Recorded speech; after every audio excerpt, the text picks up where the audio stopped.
moral in this. Imagine that there's a unity of moral purpose that is conceptualized in the traditional writings as what should be put in the highest place. So it's God, and in the final analysis, it's ineffable. But it is a fundamental unification, monotheism. Okay, now, here's a hypothesis. When that collapses, two things arise to replace it. Okay, one is the striving for power, and the other is the untrammeled, what would you call it? The untrammeled dominion of hedonism, and especially on the sexual gratification side.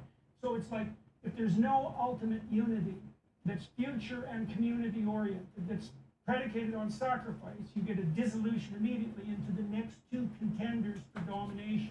And one is, it's about me, buddy, and get the hell out of the way. And aligned with that is, not only is it about me, it's about me, what would you say, subjugated to my most base whims, because why would I want power except to do exactly what the hell I want whenever I want to? And so part of the problem with the idea of people like Dawkins, so Dawkins and the atheists, I've had many conversations with Dawkins over the years. You have, eh? Oh, yeah. Oh, we're going to do a podcast together, okay, which I'm very forward to. Yeah. But I'm very curious about this issue, because his idea, and it's kind of an Enlightenment idea, is that we dispensed with the idiot superstition of the past, then everyone would become, Baconian rationalists. And that seems, yeah. Unfortunately not. No, well, what seems to me to be, because his idea, and it's kind of an Enlightenment idea, is that we dispensed with the idiot superstition of the past, then everyone would become, Baconian rationalists. And that seems, yeah. Unfortunately not. No, well, what seems to me to happen much more likely is that power and hedonism rise to take the place of what was holy, so to speak. And Nietzsche warned about that when he proclaimed the death of God to begin with. He thought nihilism would also enter the realm, right? Sure. Nihilism, power, and hedonism as the triumvirate of replacement gods. And so I've been trying to puzzle out in this new book the way the biblical corpus is conceptualizing what's properly placed in the highest place. And it does. That's part of the reason I was asking you about the natalist issue, because you figured out 20 years ago, that's a long time before anybody had been talking about longer. this. Yeah. But that, and then you also did publicly proclaim it at a time when the moral insistence was all on the side of, Jane Goodall's pronouncements that if we don't reduce the population of the planet dramatically, that the nature goddess is going to be upset, which is also a very, very old idea, not a very good one. So I'm very curious about your intuition there. Like, that's a long time ago. And so how did you cotton on to the fact that that antagonistic attitude towards birth that's embedded in our culture now was something that should be called out and that was pathological? Well, I should perhaps go back to what is the foundation of my philosophy, because that I think helps build up, to explain my actions. When I was, I don't know, about 11 or 12 years old, I had somewhat of an existential crisis, because there just didn't seem to be any meaning in the world, no meaning to life. And so I actually tried to read all the religious texts. At that age? Yes. Okay. So I was a voracious reader as a kid. So I, obviously read the Bible. I read the Quran, the Torah, the various, but on the Hindu side, just trying to understand all these things. And obviously, as a 12-year-old, you're not really going to understand these things super well. But I've just you understood it well enough to have an existential crisis when you were 11 or 12. Yeah, I'm just trying to figure that's a start. Does anyone have an answer that makes sense? And then I started getting into the philosophy books, and I read quite a bit of Schopenhauer and Nietzsche, and which is quite depressing to read as a kid. Yeah, you might say that. That's depressing as an adult, but. And none of them really seemed to have, to me, answers that resonated, at least to me. But then I read Douglas Adams' Hitchhiker's Guide to the Galaxy, which is really a book on philosophy disguised as humor. And what the point that Adams tries to make there is that we don't actually know all the answers, obviously. Yeah. In fact, we don't even know what the right questions are to ask. That's where he has, this if you've read the book, Earth is actually a giant computer to understand the answer to the question, what is the meaning of life? Yeah. And comes up with the answer 42. Yeah. And people are like, what does that mean? It says, oh, you don't understand the thing that's going to take a computer far more powerful than Earth is to understand what question to ask. Yeah, right. That's the wrong question. So was that the key realization, that the question I would say that was thing? a fundamental turning point. Yeah. Yeah, because that's it. So that's very interesting, because one of the things that you see constantly portrayed in redemptive hero myths across the world is that the adventure is the thing and that the search is the thing, rather than there being a final answer, as absurd as 42 might be, right? There's no that the conclusive answer is something like deep engagement in the process. So I'll give you an example of that. So in the Sermon on the Mount's a very detailed set of instructions. Yeah. So there's 3 parts to it. The first is aim at the highest thing that you can possibly conceive of and keep modifying that so your aim gets better. Okay, so that's number 1. Number 2 is make the presumption that other people have the same intrinsic value as you do. Well, we have to be careful about that one.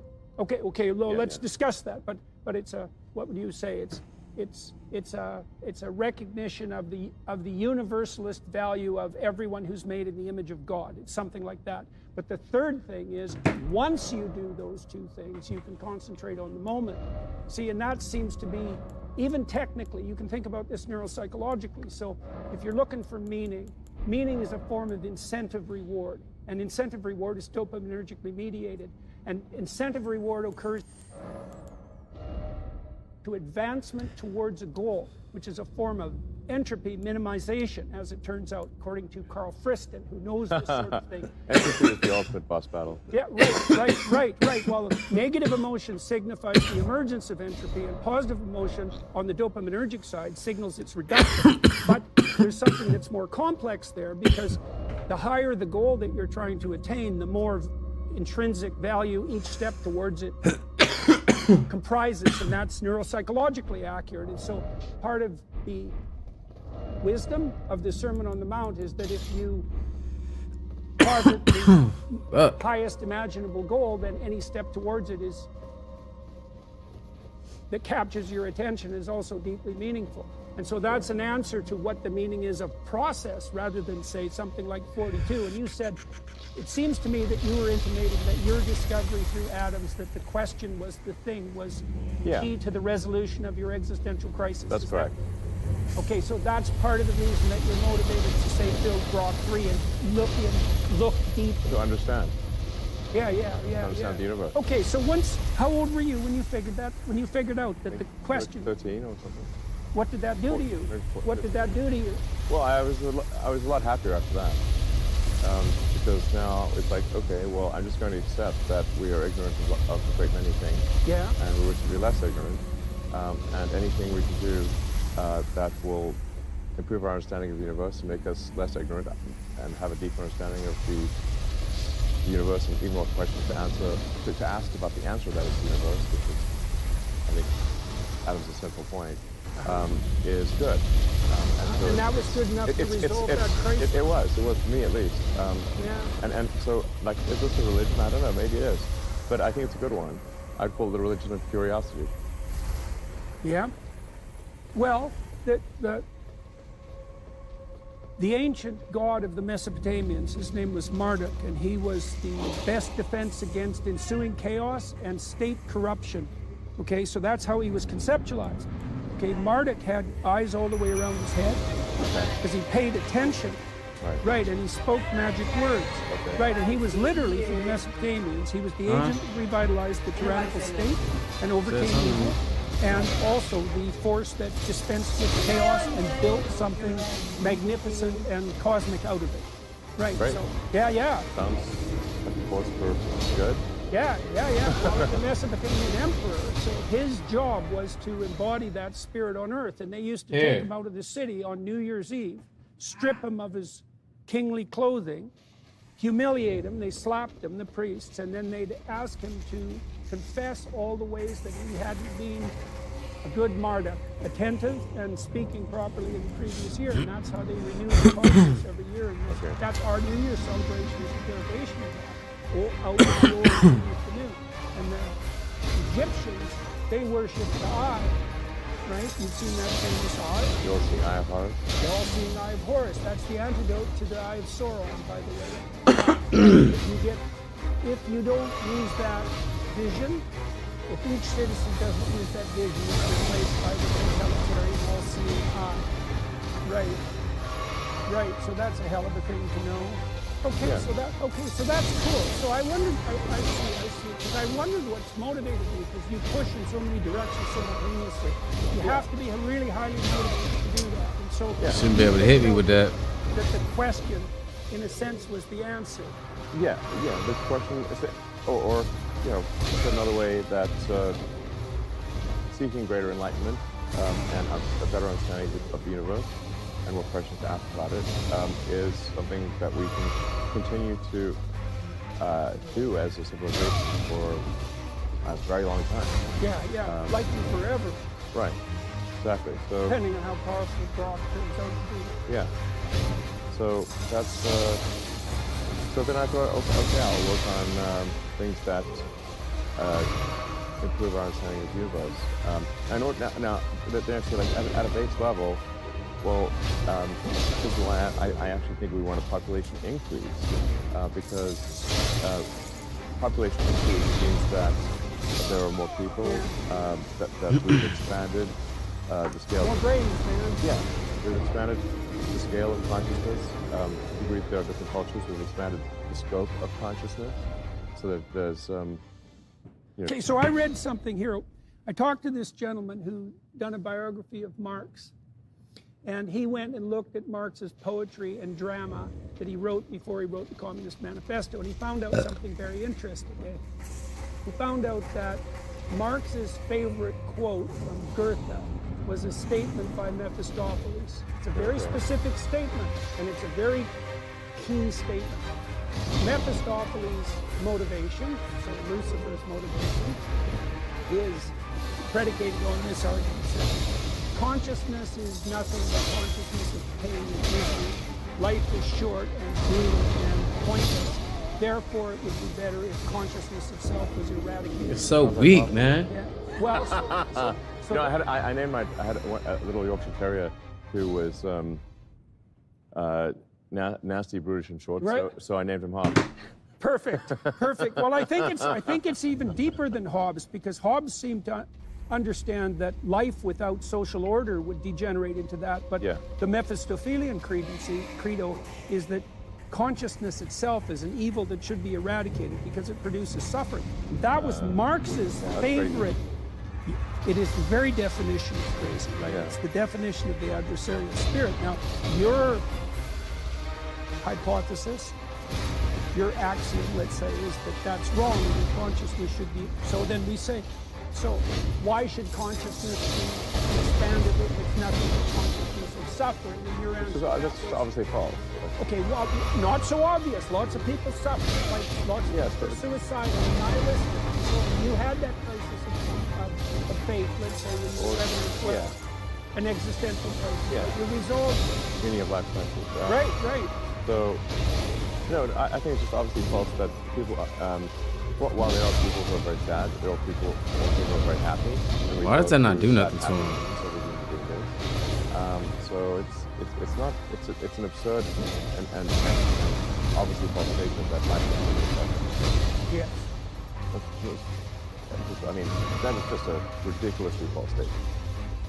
So one of the things I've tried to do is to understand. So there are a limited number of things that are undeniable, and pain is one of them.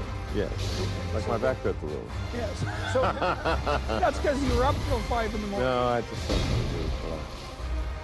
From wrestling? No, I what are you doing? I think some childhood injuries that the final thing that caused some back and shoulder injuries was me foolishly fighting the world champion sumo Right. wrestler and charging at him at full speed. Nothing over, which I just been doing, but But you pay the price for a it. very, very high price. Carnivore diet will fix that. What's that? The carnivore diet will fix that. Look, I like meat. I'm a pro meat guy. I don't think a carnivore diet is going to fix this particular issue. I think My probably, wife had an injury of 40 years, Okay. and it resolved in 2 Just years eat on steak? a carnivore Well, diet. you can just eat steak or something. Yeah, mean, all beef. all Sure, beef. sure. I'm a pro. I like meat, but I think this is I think I'll probably need an operation. I tried the carnivore Oh, diet sure. first. Sure. Anyways, that did happen to her. Okay. She couldn't lift her left arm above here. It took 40 years, and in 2 years it resolved. Okay. Yeah, so that was something to see. It also rejuvenated her physically in a variety of different ways that were quite miraculous to watch. Yeah, yeah. And that hasn't stopped. So that's a weird thing. I would have never believed it if I hadn't seen this because it's so preposterous. Sure. Anyways, Okay. I'm not going to proselytize about the carnivore diet. Yeah. So, okay, so that, now, let's go back Thought to he's finna AI. aggro that dude, but So, you were involved that's not in what happened. the project that Sam Altman runs now, OpenAI? I was one of the principal co-founders. Right. In fact, I named it. Yeah, so what the hell happened? My idea. What happened? Well, I started off. The origins of OpenAI are that I was very close with Larry Page, who's one of my best friends, and in fact, I'd stay at his house because I'd spent half the week in the Bay Area running Tesla and half in LA running SpaceX. And for the longest time, I never even had a house in the Bay Area. I would just stay at friends' places. I cannot They had kill a these dudes. spare room, I'd stay there. If they didn't, I'd sleep on the couch. Hey. And I found it actually to be I think it's very funny that you stayed on the couch. I think that's very funny. yeah. I'm, I don't stay on the couch that often, but it was. But I didn't have a house for more than a decade, so I would just rotate through friends' places, which is a great way to catch up with friends.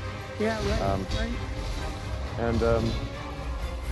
And so I would have these conversations with Larry Page long into the night about AI safety, and I just grew increasingly concerned that Larry was not sufficiently concerned about AI safety. And at one point, he did call me a speciesist. Yes, you are one. Yeah.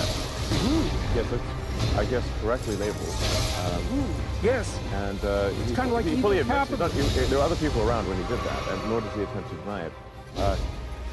That I'm a speciesist in favor of humans instead of As lice machines. compared to lice. Well, no, it's more like relative to digital intelligence. Fell for it. Oh yeah, that's even worse. Fucking fell His for view it. is that digital intelligence should be, that I mean, Larry's view is if I'm not misspeaking, is that ultimately we will all upload our minds to the computer, and everyone will just be robots. Yeah. And for a while, See, there's not much difference between that and the death of humanity. well, yeah, I think that's Because whatever we'd be then, it wouldn't be what we are now. right. And that, and if we pay a price for what we are now, and that's the price of our intrinsic limitations, and that is a difficult, bitter, let's say, pill to swallow. But I also think, so I've thought recently, how do you know that something's real? So death makes things real. Death makes things real. Sure. And so if you eradicate death, it seems to me that on some fundamental level, you also eradicate reality itself. So, and Yeah, I haven't I think figured out the connection there is there, an important, like death does play an important role, because I think you really could evolve humans to live much longer, or most creatures live much longer, but there's, over time, evolution, as I do believe in evolution, has found that it's better for organisms to have a finite life, and that death brings renewal, essentially. And I think we do need to be cautious about trying to solve longevity in sort of a live forever type sense, because I think our society, our culture would ossify, and the people in power would always remain in power. Well, and you wouldn't, if you had let's say, apprehended a 10,000-year span of consciousness with no sleep. Yeah. I don't know what the hell you'd be if that was who you were, but you wouldn't be human. Sure. And then we also don't understand that. See, part of the problem I think is that the perspective that technologists are taking with regards to human existence is that there's a reductionism there. That's something. It's something like there's no difference between us and the gist of our linguistics network, something like that. Like whatever we are as conscious beings is a hell of a lot deeper than the patterns of thought that make up our cortical existence. Consciousness is way deeper than cortical existence. And Maybe. Yeah, maybe. I do think you have to ask this gradient question of where does consciousness arise? Now, in a sort of traditional Christian faith, you would say that there's a soul that inhabits the body and that consciousness has. But is it we all started as a single cell. So is that single cell conscious? I mean, it doesn't look right. You can't talk to it. It's just a cell. differentiates very strangely. Yeah, it has that teleology built into it that's very difficult to understand. But conscious, it seems not to be. Not it at that doesn't point. seem to be conscious. So where, as it divides into more cells, eventually reaching to an adult human has 30 to 40 billion cells.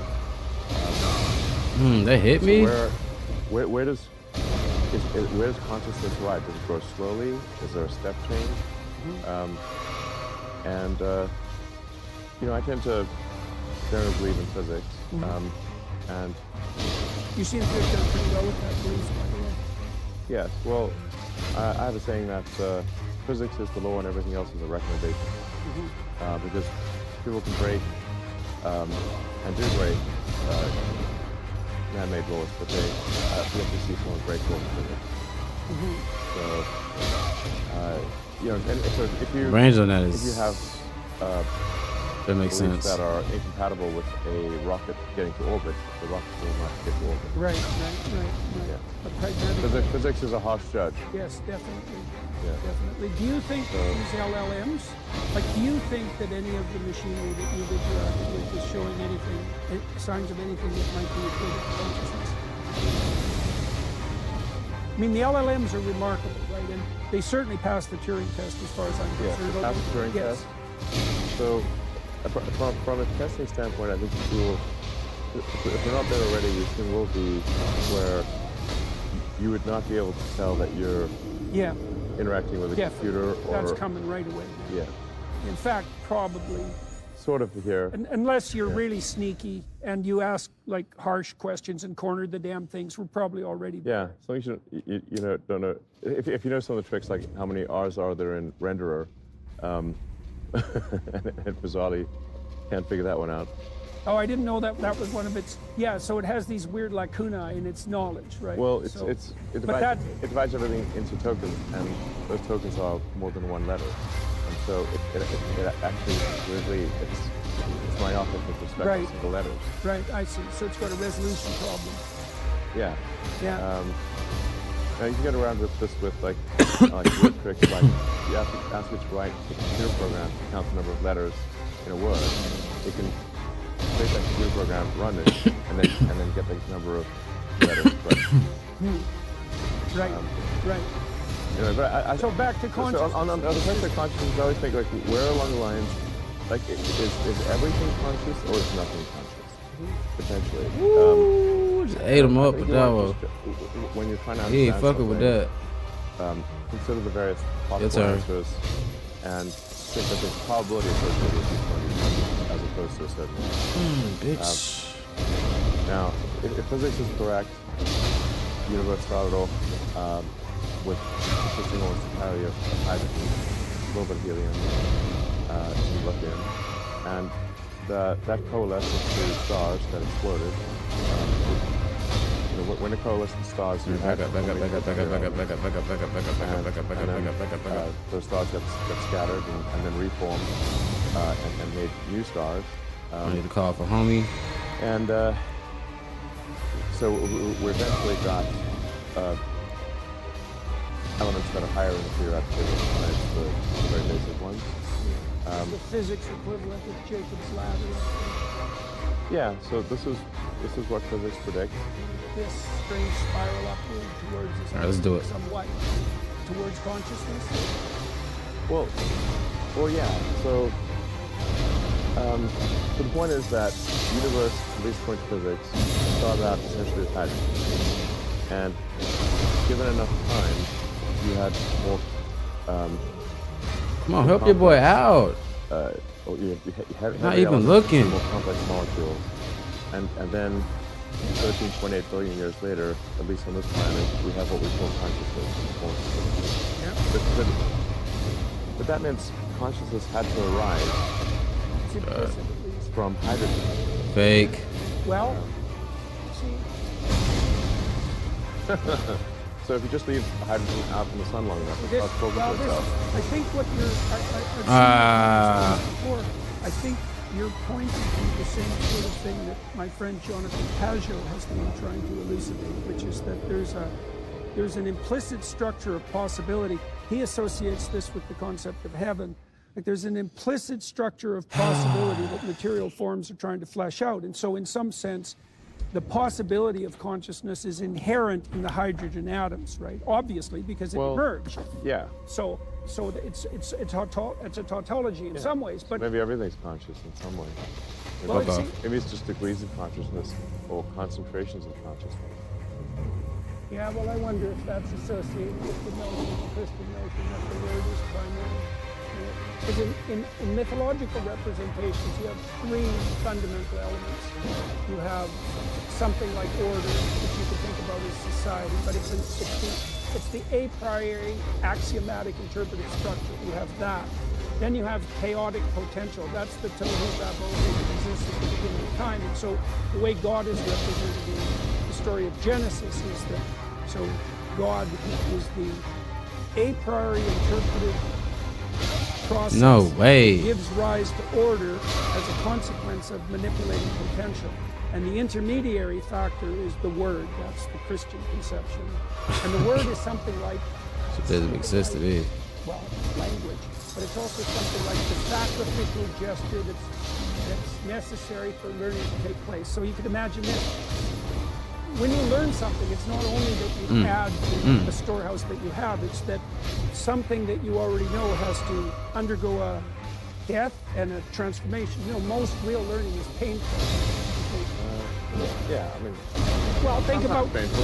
well, the deeper the axiom that's shifting when you learn, the more chaos is associated with it. That can be exciting, but it can also be destabilizing. That existential crisis that you had great potential, right? Sure. Because you resolved it, but that didn't mean it was without its pain. sure. So if you imagine a hierarchy of axioms, right? And so the lower down the axiom hierarchy you go, the more chaos is released when that axiom is challenged. You get a negative emotional response to that, which is anxiety and threat, because God only knows what happens when all hell breaks loose. But there's a positive aspect too. That's why it's a dragon and a treasure always in the hero mythology. It's because when all hell breaks loose, there's immense opportunity. And that's part of the I should have tapped when I had the think you chance. capitalize on that treasure, let's say, on the treasure portion of that chaos by assuming something like your own ignorance. Not doing by enough allowing your damage. initial preconceptions to die, and by tracking the trail of deep and insistent questioning. So now your questioning took the place, if I got it right, you basically took the scientific tack, hey? Is that right? Because you're... Yeah, well, I'm trying to understand the truth of the universe. Physics is essentially study of the truth of the universe, at least those things that are predictable. So When I resolved my existential crisis, which happened about the same time yours did, I didn't study science precisely. I wasn't as interested in the dimensions of the material world. So I'm probably more people-oriented than thing-oriented, temperamental. So I started studying evil. Okay. So that was my Sure. delving into the depths, because I wanted to crack that. I wanted to understand if it, not so much even whether it existed, because I became convinced of that very quickly, but what exactly that had to do with me. Because when I was reading history, I read it as a perpetrator and not as a victim or a hero. I mean, I try to read history to discern the facts of what humans did. You know, so. What? That also has shaped the way that you act, though. Fuck. Probably, sure. I've read a lot of history. I try to understand the rise and fall of civilizations, and What do you think makes them fall? well, one of the things is a decrease in growth rate, which seems to be a natural consequence of prosperity. Yeah, isn't that strange, eh? Because you kind of predict the opposite, wouldn't you?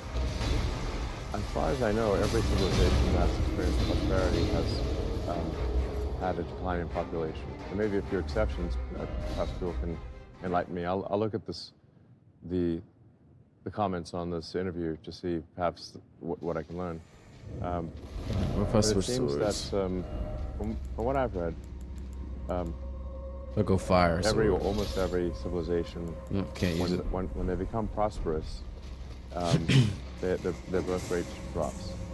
I think that's a consequence of the emergence of something like a non-punished hedonistic egocentrism.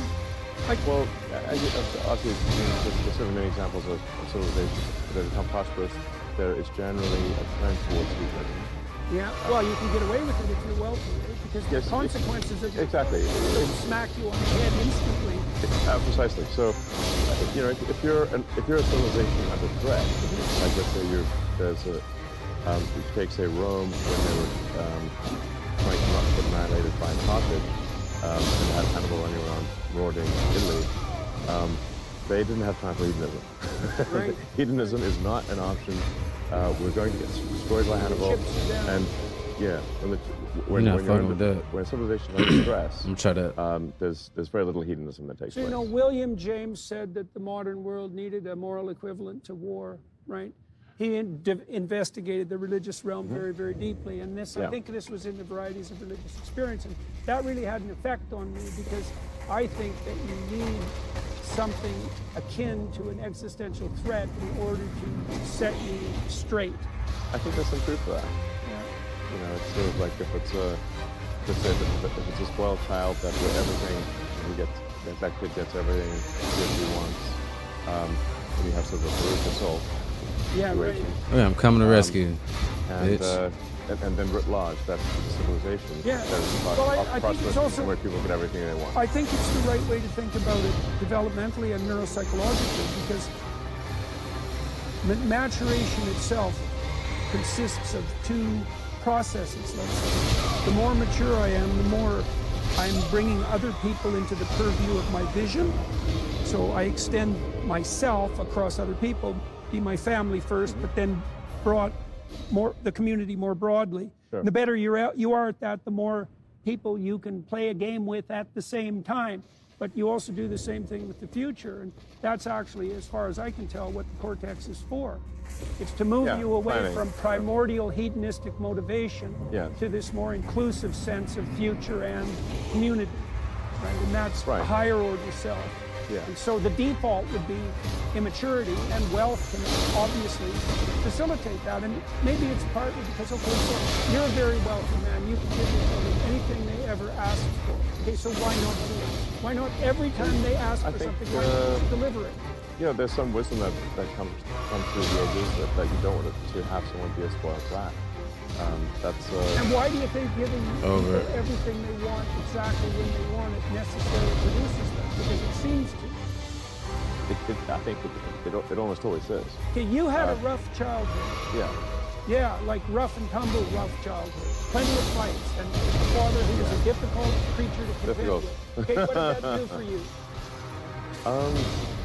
And are you grateful for it, or are you unhappy about it? Well, I guess you never know the things that really made you who you are today. So, at the end of the day, am I on net grateful for my life? I am. and perhaps even for the hard things. Those hard things, I learned from them. What did you learn? I mean, I read your biography. It's not an autobiography. No, it's not. No, no, definitely not. I would tell it in a different way than Isaacson, because Isaacson, who I think is an excellent biographer, is nonetheless looking at things through his lens, and wasn't there at the time. Right, of course, of course. Well, one of the things that stood out for me too, though, from that, and I would like your comments about this, was the rough details of your childhood. A lot of physical altercations, and a lot of, I don't know exactly how to characterize. Altercations. I mean, I was almost beaten to death within an inch of my life. Take somebody's attention. That counts. Yeah. That definitely counts as It wasn't just a few blows here and there. Yeah. So what did that? Okay, why aren't you bitter about that? Because that's a pathway that people take. I think that there are one can take, and often people do take the path of vengeance. Yeah, that's for sure. Yeah. So, or That's to what natalism is. to feel that the world has treated them unfairly, and that they will Hate it. put upon the world that which the world has put upon them. And so, And justify it by recourse to the reality of their own suffering, which is often intense, right? yeah. So the story of Job, one of the things I concluded from the story of Job, because it's a precursor crucifixion story. So Job makes two decisions. The first decision is that no matter how terrible things become for him, he will not lose faith in himself. And the second is, no matter what horrors are visited on him by Satan himself, he will not lose faith in the, what did you say, in the spirit that gave rise to the cosmic order. Right? No matter what. I am stuck. So, while I'm not a particularly religious person, I do believe that I don't know what else to do to kill them niggas. The teachings of Jesus are Except good level up. and wise, and that there's tremendous Gotta go wisdom back in up. turn the other cheek. And for a while there, when I was saying, I thought, well, that's really a weak thing Yeah, to do. it can be.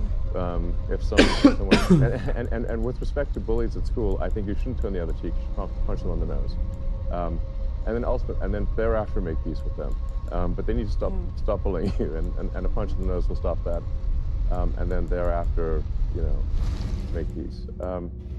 So Sometimes that punch on the nose is the first step in making peace with bullies. yes, it may, change their career from being a bully to perhaps they shouldn't be doing such things.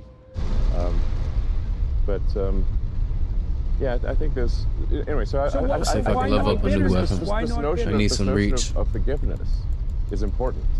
I think it's essential because if you don't forgive, then because you said it, but an eye for an eye makes everyone blind. Mm-hmm. If you're going to seek vengeance, and you have this never-ending cycle of vengeance.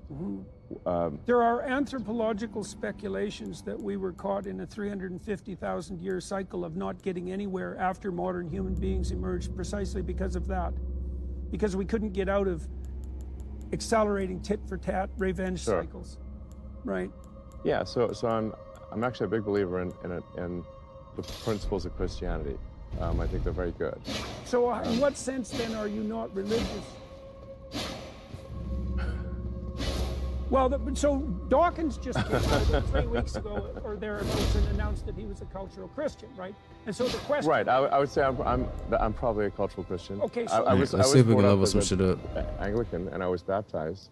And although oddly enough, my parents also simultaneously sent me to a Jewish nursery school, preschool. So it was Jesus our Lord. Well, the Jews have a reputation for being religious too, Yeah, no, I might have been the only non-Jewish kid at the school. I didn't even realize that was the thing. But I was just singing Harvard Nagila one day and Jesus our Lord the next, Mm-hmm. So that is my upbringing. So when Dawkins announced he was a cultural Christian, the question that came to my mind right away was, okay, there's a bunch of things going on there. The first is Dawkins' proclamation or admission that if you compared different societies and their axiomatic suppositions, he would prefer the ones predicated on Christian axiomatic assumptions. I do think those are good ones. Okay, so that's why I asked you the question, about why you would consider yourself not a religious person, because it seems to me that Where the can I get essence some of- money? It isn't the statement that you abide by a particular Protestant creed, let's say. It seems to me much more akin to the notion that you believe that this set of axiomatic presuppositions is like the pronatalist presumption. It's correct, like it's not correct. It's going to lead to a better society, a society I think that we would prefer to be. Like, I mean, if you say like, what will result in the greatest happiness for humanity, considering not just the present but all future humans? Happiness or meaning? Well, Which would you pick? personally, I'd pick meaning, because for me, meaning leads to happiness. But I think that's Right, but the reverse isn't necessarily the case. yeah. Let's just say if you, like you'd say, contentment or something. But I think if a set of principles is likely to lead Okay. to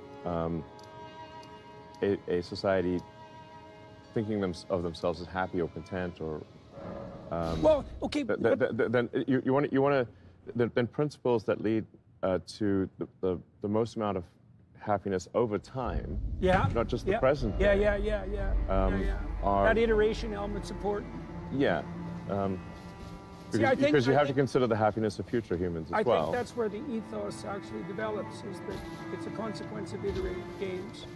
Right now, but the contentment issue I have a harder time with. So, reward divides into two categories. There's satiation reward and there's dopamine incentive reward, and they're not the same. Sure. And it looks to me, given what you've already told me about the way that you resolve your existential crisis, is that you consistently pick that's adventure reward fundamentally over contentment. Now, you like your Yes. kids and you're content with them, I presume, when Yes. you're playing, but the way that you found meaning in your life is not through contentment, it's through adventure. That seems to me to be the case.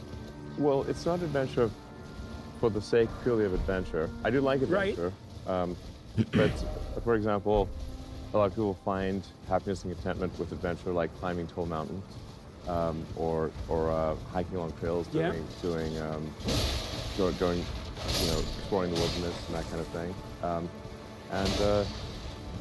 I've never really personally found it compelling to say climb Mount Everest. Yeah. The 300 You a do piece? conceptually.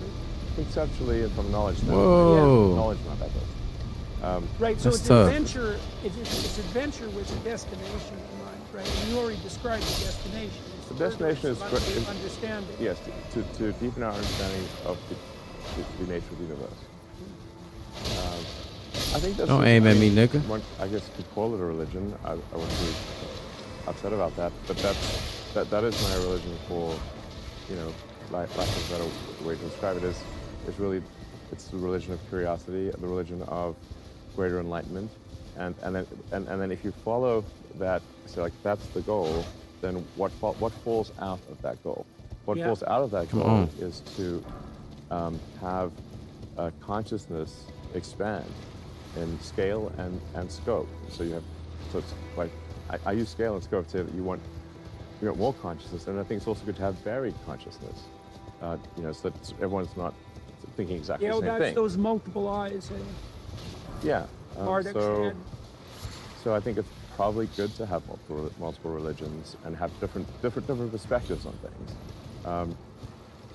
And so what falls out of that is we need to take a set of actions that increase the probability that the future will be good for humanity, and that and we want to expand consciousness. We want to. I think we should increase the population of Earth, not decrease it. And I think that will not result in. The Hungarians have been successful in that regard, by the way. They've made Okay. family policy planning their fundamental concern. And that was Very driven, wise. That was driven in part by a woman named Katalin Novak, who used to be president of Hungary. She's a very, very smart person. And they've knocked the abortion rate in Hungary down by 38% with no compulsion, right? They have a 12-week limit Right. in Hungary. Yeah, They've increased the proportion of women in the labor force by about 15%. Okay. They've knocked the divorce rate down substantially, and at minimum, they've decreased the decline in the birth rate. I don't know if they've actually managed to tilt it back up in Hungary yet, but they spend about 7% of their GDP on family policy. Right. And this ARC enterprise we've been building in London made family policy a center point. We're trying to bring classic conservatives and liberals together all around the world. And you know, your thinking on that natalist front has actually been, what would you say, has been an input into that. Okay. Because I started to notice, well, I don't know, I don't think it was 20 years ago that I'd caught on to that. It was not that long ago. But I knew that there was something terribly wrong with the fact that the birth rates had plummeted so terribly. In South Korea and Might need Japan, the fire. I think in South Korea now it's something like 40% of men in their 30s are virginal. It's some cataclysmic the virgin, not collapse. virgin thing is, you know, neither here nor there. But the fact that I believe the birth rate in South Korea is 0.9, I think. right, which I think it even maybe gone down to 0.8 last year. Or Oh. something. But that essentially means that if you fast forward, that the population of Korea would decline by 60%. Right. Necessarily. That's If you have a magic steady- damage. and that assumes. Over I'm what trying it span now. of time? In fact, if that. Oh, no. What the fuck? Koreans are long-lived, so you won't see the numbers. It won't be as obvious at first. You'll just see that there's a very disproportionate number of old people. Right. Because they'll live a long time. But for predicting the future don't know, population bro. of any country, the simple way to do it is say how many babies were born last year, and what is the average lifespan in that country, and then if that birth rate, if that number of babies stays constant, then eventually the old people will die, and that will be the population of the country. It's very, very straightforward. Right. So if you look at, say, Japan, which I think had on the order of 800,000 births last year, and then you multiply that by the lifespan, which is around 84 or 85 years. What are these? You get to a population that's in the sort of 60 to Royal 70 Night, million like- range, which is a massive decrease from where it is today. Right. Over 100 million. Yeah, well, it seems to me the combination of that lack of engagement on the relationship side plus the plummeting birth rate, it seems to me to be a primary biological marker of profound demoralization. Because Well, yeah. I mean, think people aren't that's committing a to fair the point. future or to each other. Yes, I mean having a kid is a vote for the future. So if you intend to have a child like that means you care about the future. Yeah. You believe in the future. You believe in the future. Having a child, that's- assuming it's intentional, is it's the most optimistic thing that somebody could do. So one of the things I derived from this analysis I've been doing of the Old Testament is that faith and courage. I'll give you an example. So when Moses is on the verge of the Promised Land, he sends scouts out to check out Canaan because that's the promise. Now Canaan is the home of the descendants of Cain. So it's a very specific place mythologically. It's the place of people who aren't aiming up, put it that way. All right. Okay, so the scouts go out to look at the future, and they come back in two teams. And one team says, there's nothing but giants there. It's a complete bloody catastrophe. You led us out into the desert stupidly. We were better off in the tyranny.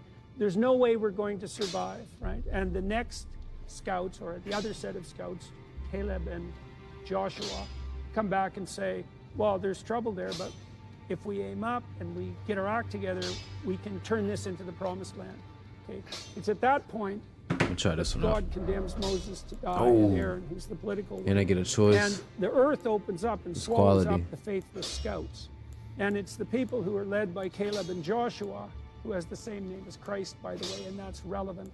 They're the ones that are led into the Promised Land. Okay, so what's the 273. meaning of the story? Well, the future's always a challenge. I keep And the this one moral look thing to good. do is to evince faith and courage in the future, regardless. In some ways, it's a weird thing because it's kind of regardless of the data.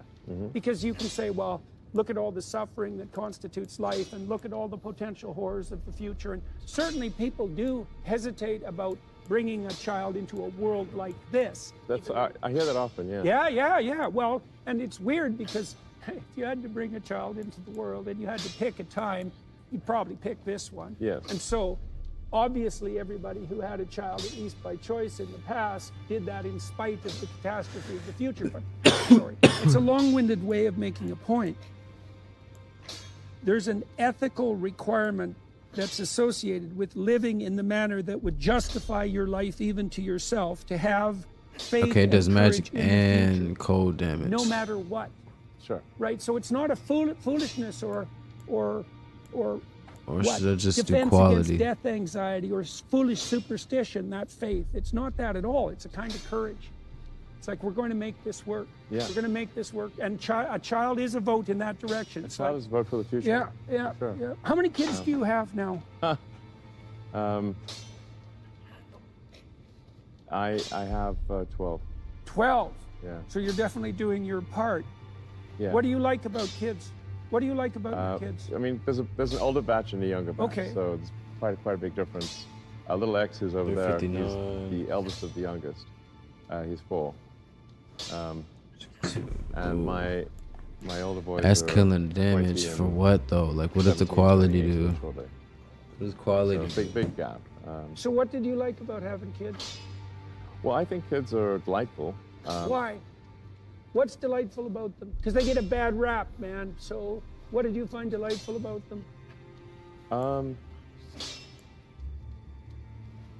I mean, I think That one not bad. We are.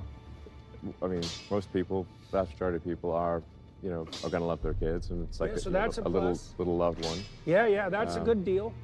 And They also want to love you. They do. Kids, if you give them the chance.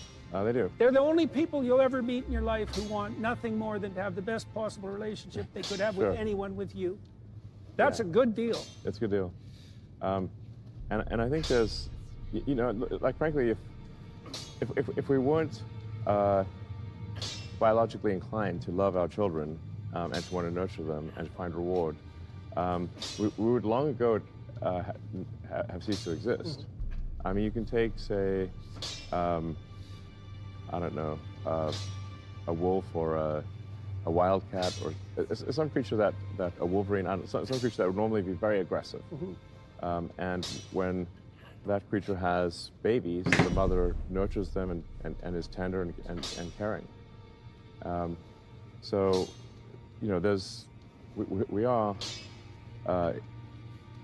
we've evolved What is to it? love our The offspring. whetstone It's a shit. natural thing. And I think people, I mean, even if somebody's sort of taken somewhat of a hedonistic approach to life, I think there's an appeal even on the hedonism side to say that, well, would you not, you'll actually find it very rewarding. I think that's good. That's a good appeal, and it's one. That's exactly why I asked you I the think question. it's a solid argument, for the hedonists out there, and not all hedonists are bad. I mean, I have friends who are hedonistic and they're very good people, but they, and I've actually convinced some of them to have kids, which I'm happy to say, and they've thanked me afterwards. Like, I'm not one person who I've said, you should really have kids, you won't regret it, and not one person has said they regret it ever. Right, so that means And I've convinced many people to have kids. Friends, so that's good. Yeah, they love it. So Well, when I was working in Boston, I had a very busy job, and I pretty much stopped doing everything except my job and spending time with my kids. But if I had to rank those in importance, then spending my time with my kids, yeah, that was better. And the reason it was more important was because it was actually better. Like, if your kids are capable of a modicum of pro-social behavior, which is pretty much your choice, although temperament makes a difference. There isn't anyone more entertaining to associate with than little kids, because partly I think it's because they're not as cortically inhibited. Sure. So my daughter has a new There's baby. no filter. They just say what they think. Well, and you can see what they see through their eyes too. So you're all filtered in, and you see the presumptions everywhere. And then a child comes along and you think, oh yeah, that's an amazing thing, and I've forgotten all about that. Sure. I replaced my perception with my memory, right? And so children reopen that. Yeah. That's also why I think it says in the Gospels that unless you become like a little child, you can't enter the kingdom of heaven. I gotta see this. You have to make contact with that untrammeled perception that existed before you ossified your perceptions into your foolish and often nihilistic habits. Yeah, but I mean, to the point you were perhaps getting at earlier, I do think that and I consider myself an environmentalist, but I think the environmental movement has gone too far. And You're not supposed to worship nature, you know. well, it's gone too far in the sense that that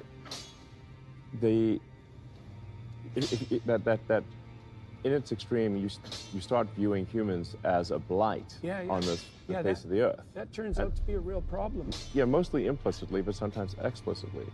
And if you internalize that, then you start thinking, In AI systems, for example. Yeah, I'm somewhat worried that the AI systems would be, I mean, you could say like various ways that AI could go bad. Would Train be, one on Paul Ehrlich's work and see what happens. That would be hell. Yeah. Well, Hell. we have plenty of political systems that have already exactly done that. Yeah. No, That would be hell. That would That's be hell. exactly right. That would be hell. So, yeah, that's a disturbing thought. That's for sure. But just going back to the, you know, how can something which is, I think generally it sort of starts out with good intentions, but ultimately sort of pave the road to hell is environmentalism in the extreme. Yeah. That starts to view humans as bad. I got a great humans sword, as a load on the earth that the earth can't sustain. These are completely false. Yeah, well, it's interesting that the economists and the biologists tend to separate into segregated camps on that front, because the biologists tend to be Malthusian, and that makes them really bad biologists. Yeah. So I think it was, I never remember the philosopher who said this, but it's a brilliant observation, is that we evolved thought so that our thoughts could die instead of us. And that's actually it's great. It's a great line. And it's actually the case, because the prefrontal cortex evolved so that we could produce disposable avatars, right? So in our conversation, what I'm really doing in our conversation is I'm offering you a potential avatar of myself for the future. And I'm saying, worst bow. why don't you see if you can kill this thing now so I don't have to act it out and die? Okay. And that's part of the, right, exactly. And so, we've extended that with games, for example, right? Sure. We've externalized that. And so the reason the biologists are wrong is because they don't actually understand the qualitative difference between human beings and other creatures, is that we can let our thoughts die instead of us. So that's substitutionary death. That's a good way of thinking about it, right? And that means that the Malthusian limits, they don't apply to us in the same way. And so the economists got that right. It's like we can innovate our way out of scarcity. In fact, I don't like the idea of natural resource, for example. I think that's a Marxist notion, natural resource. It's like air. Okay, I'll give you air. Everything else, fresh water, that is not a natural resource. And kerosene or fossil fuel just laid in the ground until like 1850, because nobody could figure out what the hell to do with it. So what that implies is that it's something, I think it's a religious ethos that's the natural resource. The religious ethos that allows us to orient to the future, to be community oriented, and to be trustworthy. Yeah, well, look, I mean, at least some of these things one can actually apply physics, or, you know, one can analyze in a scientific way to say, how many humans can Earth sustain without what most people will consider to be significant environmental damage. And I think if you actually do the numbers, I think it's potentially 10 times the population we have today. Right. So how did you arrive at that figure? I mean, obviously you've put a fair bit of thought into this, and this is a very countercultural proposition. Since the mid-1960s, the moral proclamation has been that there are too many people on the planet, and that is, I think Paul Ehrlich was the ultimate exponent of that particular his analysis was very unscientific. He based it on some visit to Delhi, I believe. Right. Yeah, right, and sort of visceral repugnance. Yeah, wrap himself in science and produce nonsense. So, I mean, you just say like, okay, well, how much land area do we need to grow food? Yeah. How much would that encroach on natural habitats? What's the actual food growing potential given?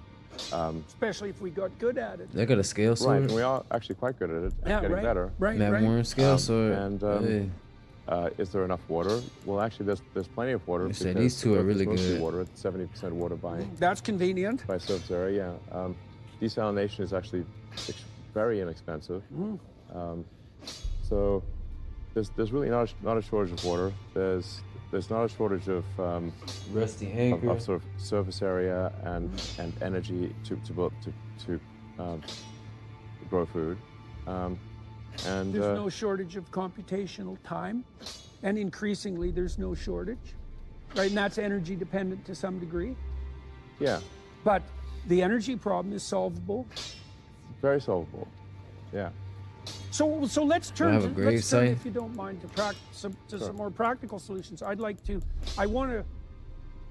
Let's start a little bit more with the AI issue, with OpenAI, because I'd like to explore that. And then I'd like This to is talk good. about what you're doing with SpaceX. I kind of like to walk through your companies, and I want to see how you're integrating Gray your sword is vision good. The shit I across got. them as well. So I got to do better let's than start that.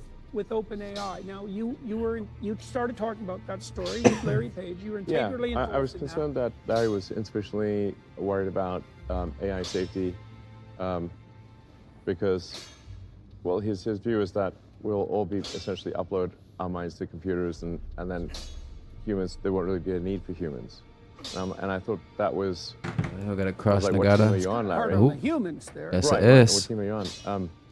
I think we're And gonna I do said, this. we really need to make sure humanity thrives and grows. We're gonna just and, buff it. And then he called me a speciesist for saying that. Yeah. We need yeah, a bunch yeah. of stones. So I'm like, well, I guess I am, pro-human. What are you? Right. That's the question. Yeah. If you're not pro-human, that's not nothing, That's right? That's something else. You're pro something. I think it's a crazy thing to not be pro-human. I mean, if humans are not going to be on Team Human, who is? So that was the final straw, really. And I was like, okay. See we how really high we need can get it. some new AI company to serve as a counterbalance to Google, because at the time they had almost all of the great AI researchers. They had massive computing power, massive financial resources, and it was very much a unipolar world with respect to AI. Right. And a unipolar world controlled by Larry Page and who had, I thought, somewhat misanthropic views about humans. Money, or at money. least certainly insufficiently Fuck. concerned about what might happen to humans. So that was the basis for creating OpenAI. Now, Yeah, that's actually a real problem. Like insufficiently concerned with the humans, that's a problem. yes, and has all the AI power. So Yeah, right. that How do I sort? that troubled me, and so I thought, well, Number, what would hair, be the order of opposite acquisition, of item type. Google would be a non-profit that is open source, so you can see what's going on, not a black box. Yeah.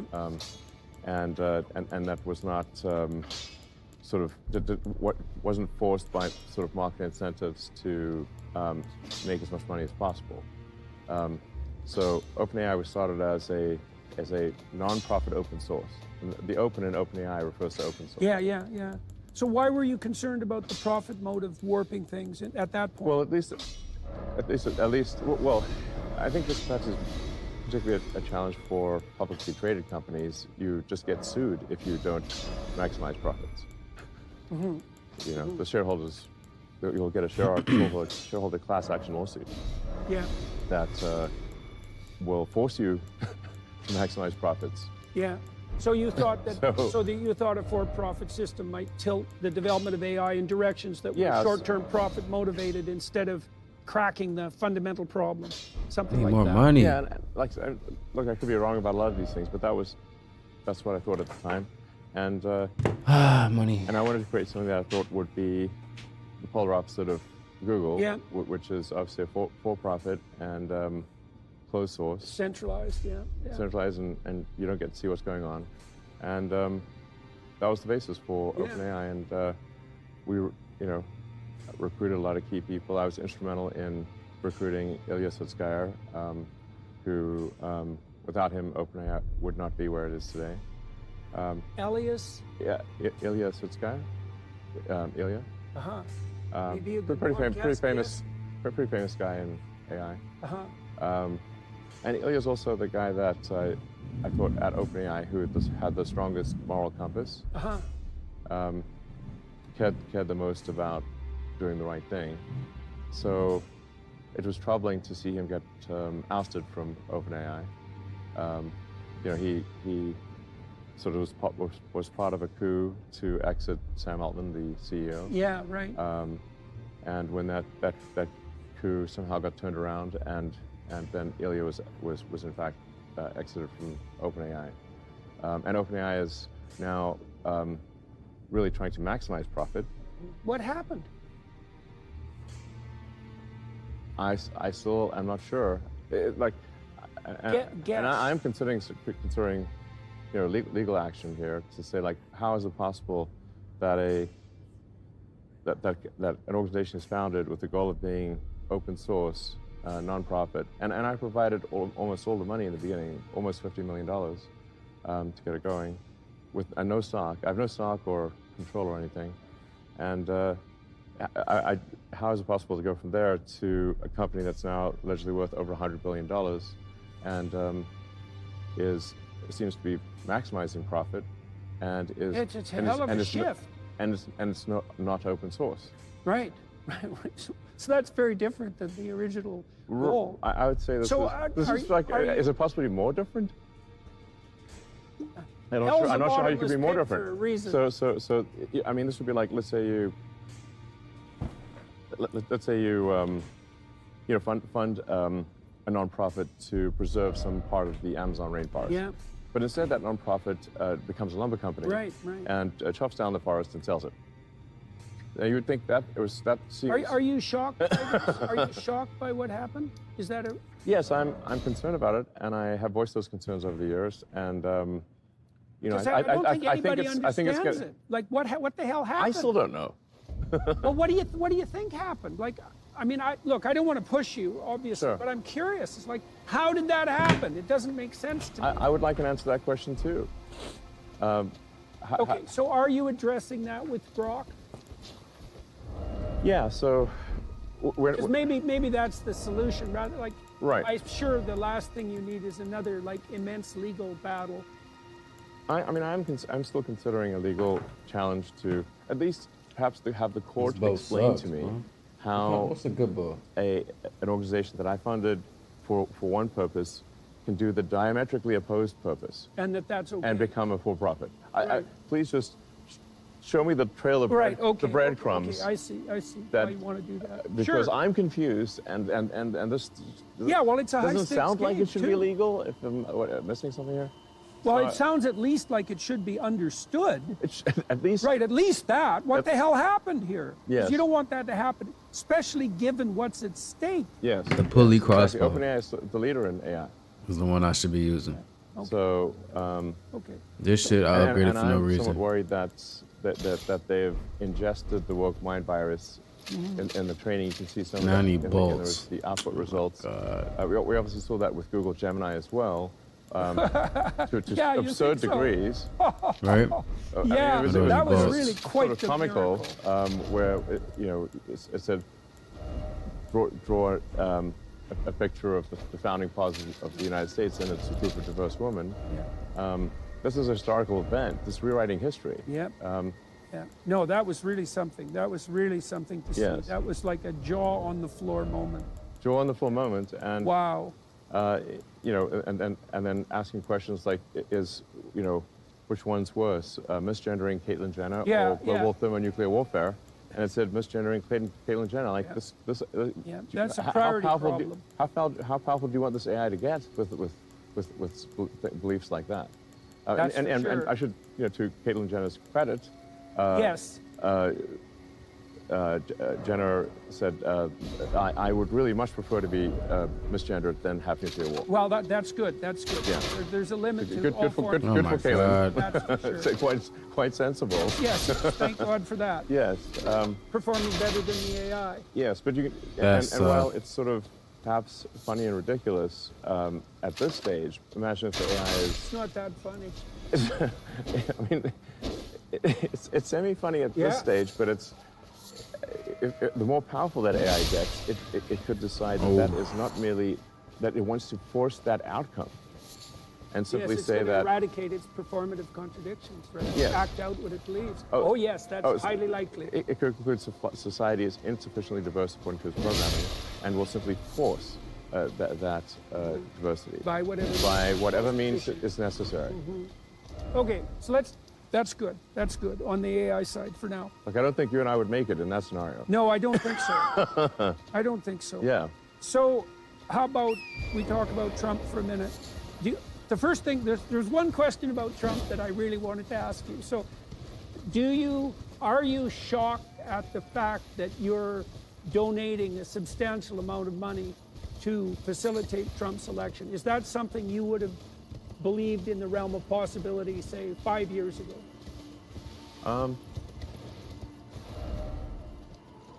Well, How do I I get up want to here? diversify out into I mean, California. what's been reported in the media is simply not true. So Okay. I'm not donating $45 million a month to Trump. Right. Now, what I have done is I have created a How do I get up PAC, there? a super PAC, whatever you want to call it. Yeah. Which is, I simply call it the America PAC. And You want to tell everybody who's listening what a PAC is, because people it's just don't know. a political action committee. Yeah. It's an organization. It's sort of a legal entity that can receive funding. That funding can then be used to help with political campaigns. Yeah. Okay. And how does that differ from a direct donation? There are specific limits on direct donations to candidates, and the PAC system Yes. is a way of putting a political structure in place that sort of runs parallel with the political, with the formal political system. And so Yeah, you can donate money directly to candidates. That amount is fairly small. yeah, Then and you can donate a lot more money to political action committee or super PAC. There are various rules that govern the operation of PACs and super PACs, but it certainly allows for a lot more money in the system than would otherwise be possible. right. And these are used, to be clear, on the Democrat and Republican side. Yes. Go buy some balls now. I actually think that. Right. So it's an open playing field on the PAC side. Yes, Yeah. What are you hoping to accomplish with this? And what's the PAC called? It's called the America PAC. America PAC. Yeah, Well, that's easy to remember. Ooh. It's very easy to remember, Yeah. and Ooh. it's actually not meant to be sort of a hyper-partisan PAC. It's actually the core principles of this America PAC are. The intent is to promote the principles that made America go great in back. the first place. So I wouldn't say that I'm, say, for example, MAGA, or Make America Great Again. I think America is great. I'm more MAG, Make America Greater. And there's some core pillars and core values that have, I think, made America great. Could you elucidate those? So one of them is being a meritocracy. Maybe as much of Meritocracy? as much of a meritocracy as possible, such that you get ahead as a function of your hard work and your skill, and nothing else. Yeah. Which is why I would be opposed to, for example, things like DEI. Adrian Wooldridge documented the fact that the alternative to meritocracy historically is nepotism and dynasty. Absolutely. It's not equity. It's not equity. Correct. It's nepotism and dynasty. Exactly. Right. So Exactly. that's very much worth knowing. Okay. yes, So yeah. meritocracy has its price because it's a severe judge, but the alternative is nepotism and aristocracy. So or dynasty. Okay. So meritocracy. But, What I mean, else? clearly, America. It's not like America's been purely a meritocracy, but it has been more of a meritocracy than any other place. Right. Which is good. That's good. That's good. Which I regard as good. Yeah.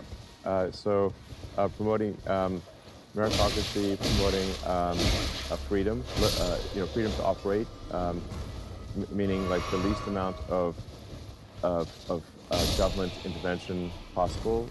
We want, and this is, I think, important to fight because the natural tendency over time, sort of almost like entropy, is that the hand of government gets heavier every year. Yeah. The laws and regulations accumulate every year, and these laws and regulations are immortal. Right. And so That's the evil uncle of the king. A very, very old story. Very, very old story. The Egyptians were wrestling with that problem 4,000 years ago. Right. yeah, so you have to have you have to really take an active role in reducing the number of laws and regulations. Otherwise, as more and more laws and regulations are passed, eventually everything becomes illegal. Right. And you start getting into these Orwellian situations where, Then everyone's poor and miserable. where action A is illegal and action B is illegal, and there isn't anything you can do that is legal. Right.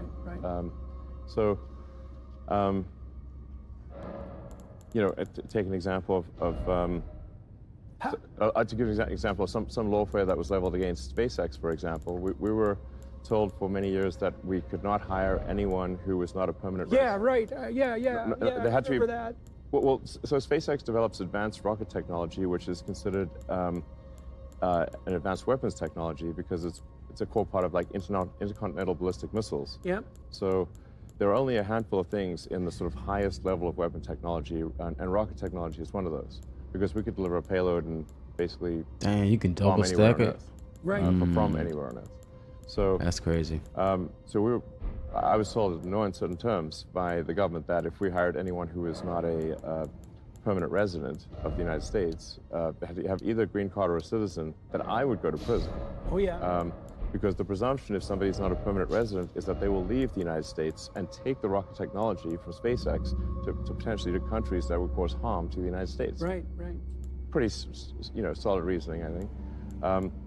And then a few years ago, the Biden administration decided to sue SpaceX for failing to hire asylum seekers. Right. Yeah, I remember that. So we're told on the one side that if we hire anyone who's not a permanent resident, we go to prison. Now we're told if we don't hire asylum seekers, who not asylum, not people who've been granted asylum. Seekers, they aspire to asylum. They are therefore not a permanent resident, but if we don't hire them, we also go to prison. Right. Well, the purpose of being damned if you do and damned if you don't is to make damn sure that you're damned. Correct. Right. So that's the kind of outcome. So, I mean, that seemed to be insane and unfair. And why did the Biden administration? Because they can only do so many big cases per year. There's a finite number they can do. Yeah. Why would the Justice Department, of all the injustices that occur, pick this as one of their biggest cases? Yeah. Why? Why do you think? Well, I think they probably had I don't know.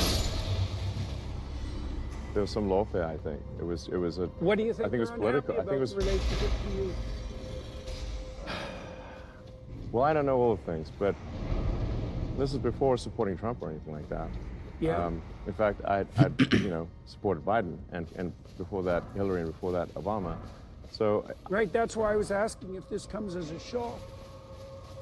I don't know if it could just be random.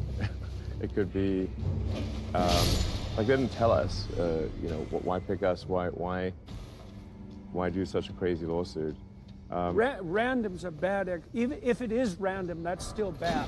It's still bad. That's just a marker of incompetence. But if it's not random, well, it seems to be highly unlikely to be random. Yes, and also why attack SpaceX and not say Boeing or Lockheed? I think part of it might be that SpaceX is not unionized, and the Democratic Party in the U.S. is fundamentally controlled by the unions. Mm-hmm. So I'm speculating here, Yeah. but since we're not unionized, we're, I think, a very happy workforce, and I'm out there on the factory floor. I don't see if people are happy. It's a good vibe. Well, they're engaged in something ridiculously exciting. It's at cool. minimum. Well, that's not nothing. People can go a Sure. long ways if they're part of a project that's, aiming at Mars, let's say. That's definitely aiming up. So that's really exciting. That's a real opportunity for people. Yeah. What do you think of Trump? Well, I'm not going to, I don't sort of subscribe to cults of personality. Well, Yeah. So for me, it's really just I'm gonna roll up we've again. got a choice of administrations, and we have to pick one. Yeah. I think both. There are flaws on both sides. What do you think his flaws are? And he's a complicated person, and I've been trying to suss him out and figure him out, because some of the things that look like flaws might be advantages in disguise. Like, he seems to me to be pretty good at standing up to psychopathic bullies, for example. Sure. And that's kind of a useful skill, and it's not easy. You have to be a bit of a monster to manage that.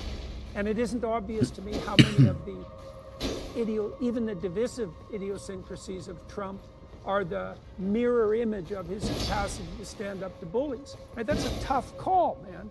So you've obviously decided to lay your efforts down on the side of the Trump administration in the forthcoming election, and so I think that it's really, I think we need a change of administration. I think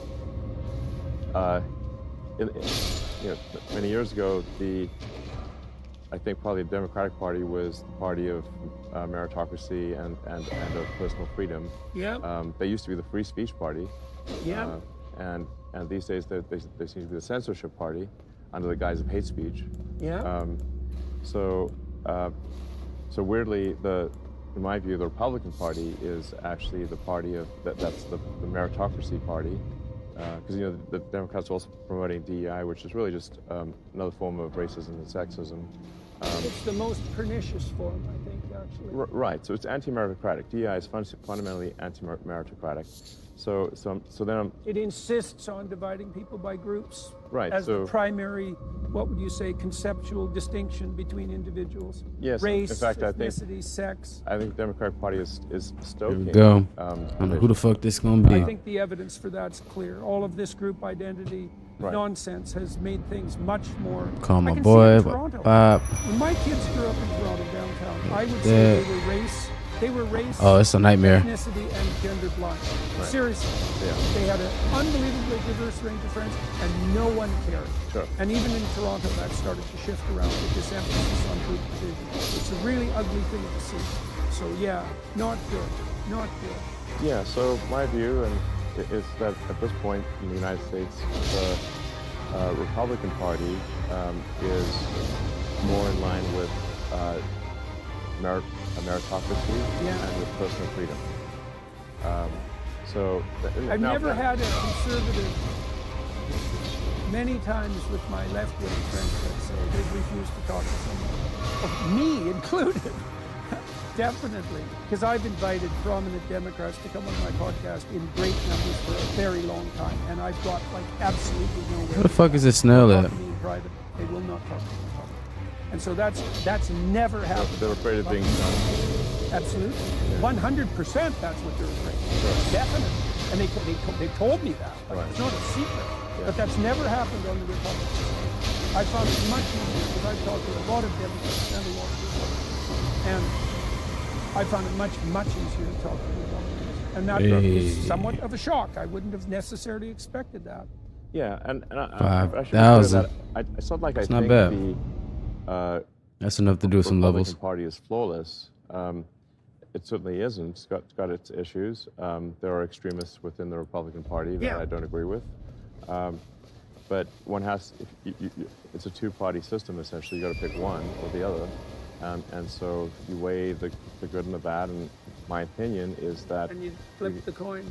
we need that the country would be better off with a Republican administration than a Democrat. Well, Trump was pretty good at not having wars. Yes. Yeah, which is actually quite a big thing. Like, it's really a big thing. And what he did with the Abraham Accords, that was a miracle, I think. Right. No, absolutely. He should have got the Nobel Prize for that. I think there's something to be said that America needs a strong leader, and where you have the perception of strength. Now, you have to admire that Trump, after getting shot with blood streaming down his face, it could have been a second shooter, who knows? Nonetheless, was fist pumping, fight. Yep. After being shot. Yeah. I mean, and this is not. He's an ornery bastard. He's funny too. Yes, and he's brave. He has courage. This is instinctual courage. Yeah. It's not calculated. It's not some arranged event. It's in the moment. Well, you could see that then, because that was not a time when you're you going see true courage in the moment. Yeah, And- absolutely. and if you want a leader who's going to deal with some very, very tough cookies out there, who's going to, deal with a Putin or Kim Jong-un or, China. Yeah, China.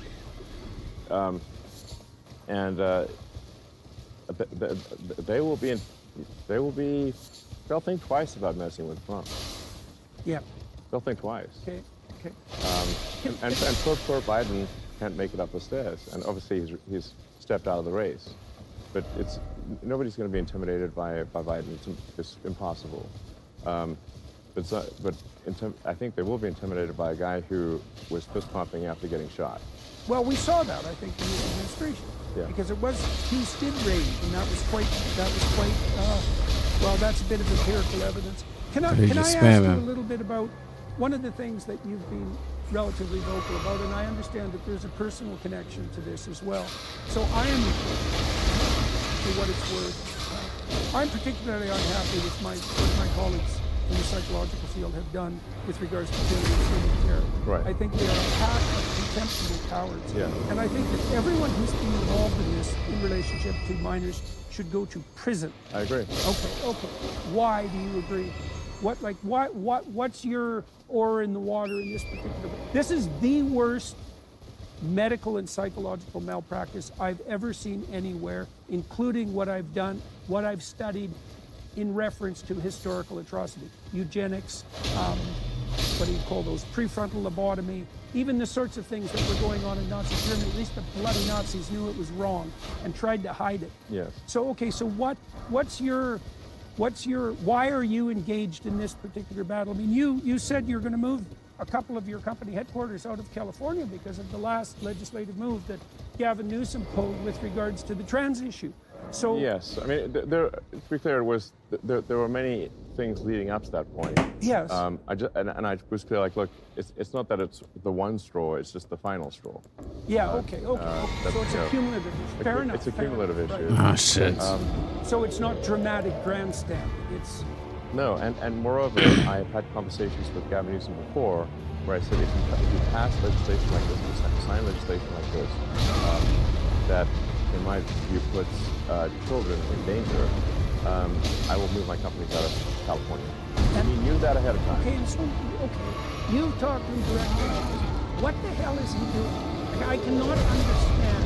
Come on now. I mean, the Democrats. He's pandering to the far left. Why did the Democrat moderates constantly pander to the far left? Look, I worked with the Democrats in California for 5 years trying to get them to separate themselves from the far left. They wouldn't admit that they existed, and they certainly would never separate them. Never. They wouldn't admit, for example, that Antifa even existed. Sure. And well, so it's burning down buildings. There's this unbelievable blind spot with regards to the far left radicals, and the moderate Democrats are, I think, they're just litty stuff. So Yeah, well, I mean, going back to the so-called gender affirming care, which is a terrible use. that's for sure. It's really a child sterilization. Is what it is. You're out of here. There's mutilation too. Mutilation. Yeah, well, we want to make sure that amalgam is. Sure, fair enough. Yeah. It's child mutilation and sterilization. You out of this bitch. Yeah. Under the guise of gender affirming care and compassion. Right. Right. I It's evil. Literally I think can't it's evil. imagine anything worse than that. Yes, it's evil. I mean, you're taking kids who are obviously often far below the age of consent. Yep. Confused, miserable. Yes. The reality is that almost every child goes through some kind of identity crisis. It's part of puberty. Exactly. It's just part of growing up. So it's very possible for adults to manipulate children who are having a natural identity crisis into believing that they are the wrong gender. Yeah. Absolutely.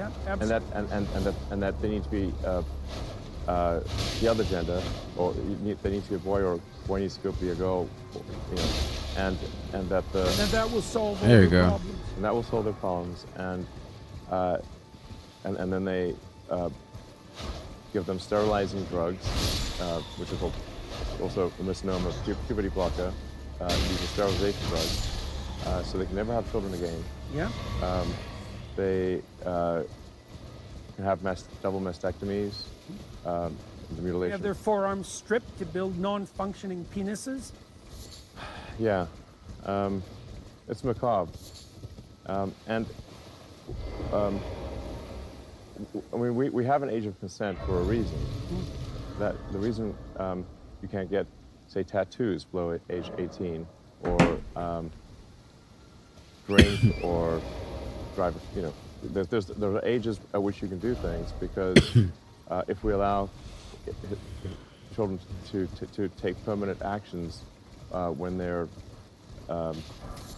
10, 12, 14 they years pissed. old, they will do things that they subsequently greatly regret.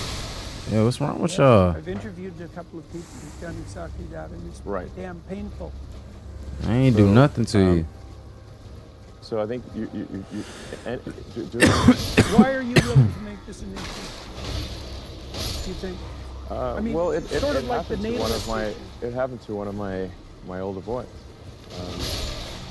where I was essentially tricked into signing documents for one of my older boys, Xavier. This was before I had really any understanding of what was going on, and then we had COVID going on, and so there was a lot of confusion.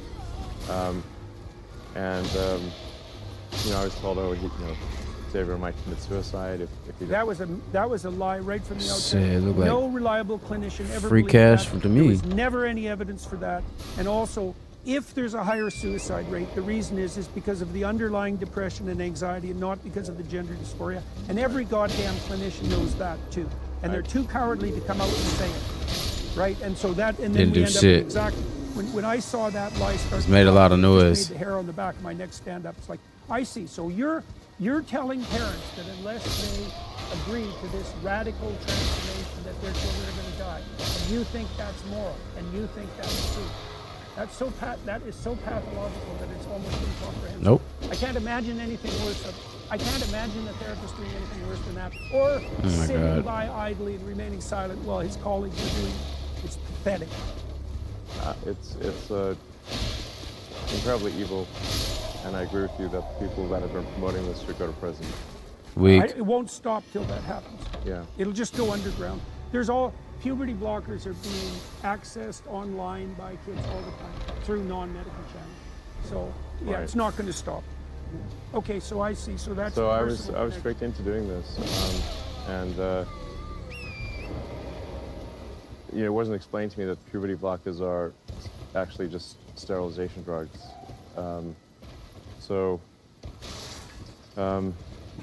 Anyway, and so I lost my son essentially. They call it dead naming for a reason. Yeah, All right. I'm- So the reason it's called dead naming is because your son is dead. So my son Xavier is dead, killed by the woke mind virus. I'm sorry to hear that. Yeah. I can't imagine what that would be like. So. Yeah, and there's lots of people in that situation. Bitch. Right. It's Why you not following pretty. me? And lots of demolished kids. Yeah. Yeah, well, that's a good reason to be the final straw. All right, so let's. So I vowed to destroy the woke mind Bitch. virus after that. No, we're making some progress. Put your bitch ass on the ground. Join the club. Yeah. Okay, let's end on something positive. You're shooting for Mars. What do you think that's doing for people? Because it's kind of, I don't want to step out of my box here, but it's really interesting to me to watch you do this, because it's preposterous, right? It's a preposterous thing to do, to go to Mars. Yeah. And yet, I was old enough when the moon landing was He got happening to remember great what that was shield. like. It was an adventure. Oh, the commander died, so y'all just give up. Participate in. It was an unbelievable technological accelerant, and it was a mark of faith in the West, I would say, right, in the might of the United States and the upward. I want age. everything, So bitch. I know you're playing. I don't mean in the game-like manner, That's what you're tapping into. What do you think you're doing with this, with the Mars venture? Well, the Mars venture, I think, is part of the expansion of consciousness beyond Earth. So, Yeah. I mean, I want to be clear that I don't think we should apply some vast amount of resources to Mars. I'm talking about less than 1% of Time for you to go. economic output should go to making life multiplanetary. But it is an natural extension of expanding the scope and scale of consciousness. Fuck you, So I you're think gonna we die. wanna You can sit there do everything all we you can want. to make sure that Earth is going to be Act great all for humble. time, as long as possible. Bitch, you did. But also allocate a small amount of resources, like I said, less than 1% of our economy, to extending life beyond Earth, and ultimately to other star systems.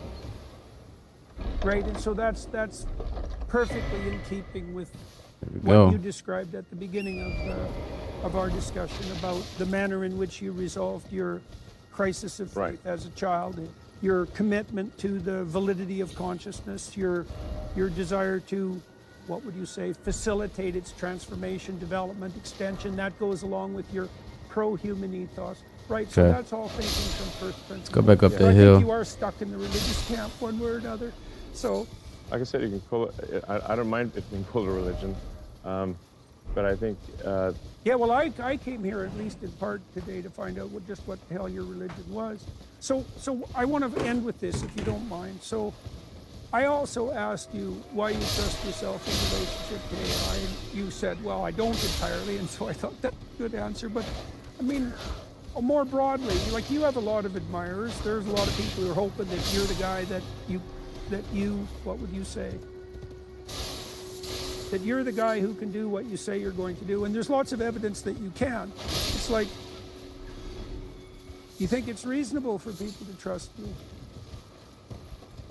well, I think so. I mean, I wouldn't say trust me entirely, but I think on balance, my track record would suggest that I'm fairly trustworthy. What elements of it do you think suggest that particularly? Well, I've built a lot of companies that have done useful things. Yeah, you've built a lot of impossible companies that have done useful things. Yeah. Right? So that's an existence proof of sorts. Yeah, and Do you accept the validity of entrepreneurial striving as an indicator of ethical conduct? Which Whoa. I think that's valid. yeah, I wouldn't be able to recruit great people to work with me, build these companies. I think if I was like a really bad person, they would just wouldn't want to work with me. You know, Sorry, I think homie, I don't know you, bro. You gotta go. Character is I just seen you walking. You to look know at what the fact I'm that saying? they're friends. A little bit too and big to also- be walking. Yeah. And while people can put up a mask themselves for their character, their friends and associates will not. Yeah. And so Walking around looking like he finna do something. you can judge a person's character by What is their this? friends and associates, and to some degree by their enemies. Oh, y'all letting off light like You know, that. If evil people hate you, well, you might be doing something right. Okay, sir. Thank you. All right, thank you. Much appreciated. Very good to talk to you. It was a real privilege. You're welcome. Yeah. Good. All right. You bet.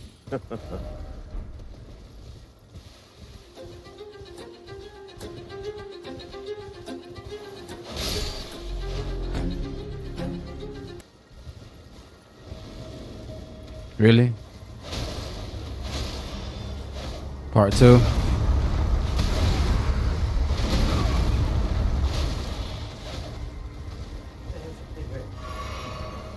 Cigarettes? Why? No, you don't.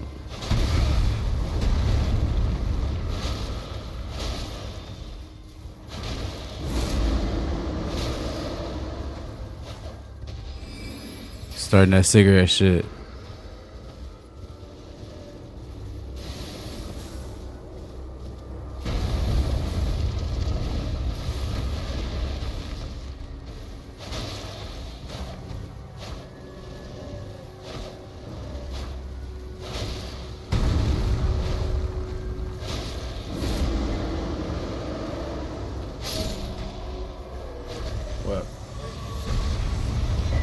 Because you don't need it. Well, you ain't rolled up yet. That's not an excuse to go get cigarettes. I don't want to smell that shit. So when I'm supposed to get black, Yeah. that's worse than a cigarette. No, it's not. Yes, it is. Yes, it is.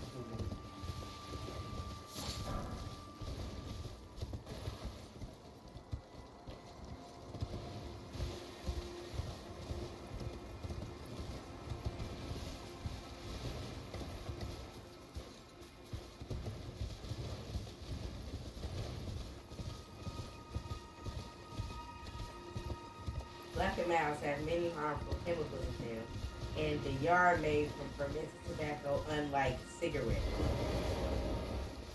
Why are you justifying it? Good.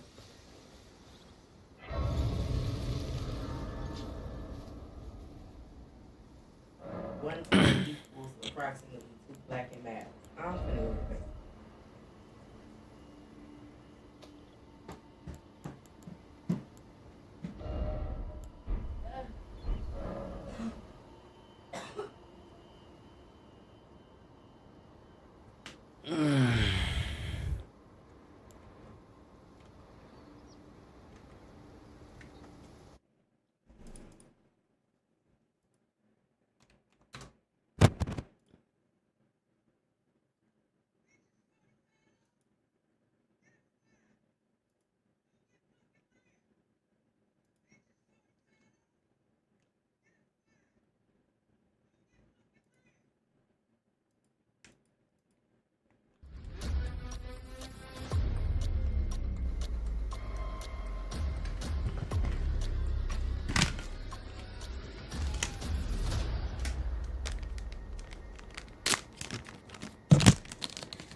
Find out where you are.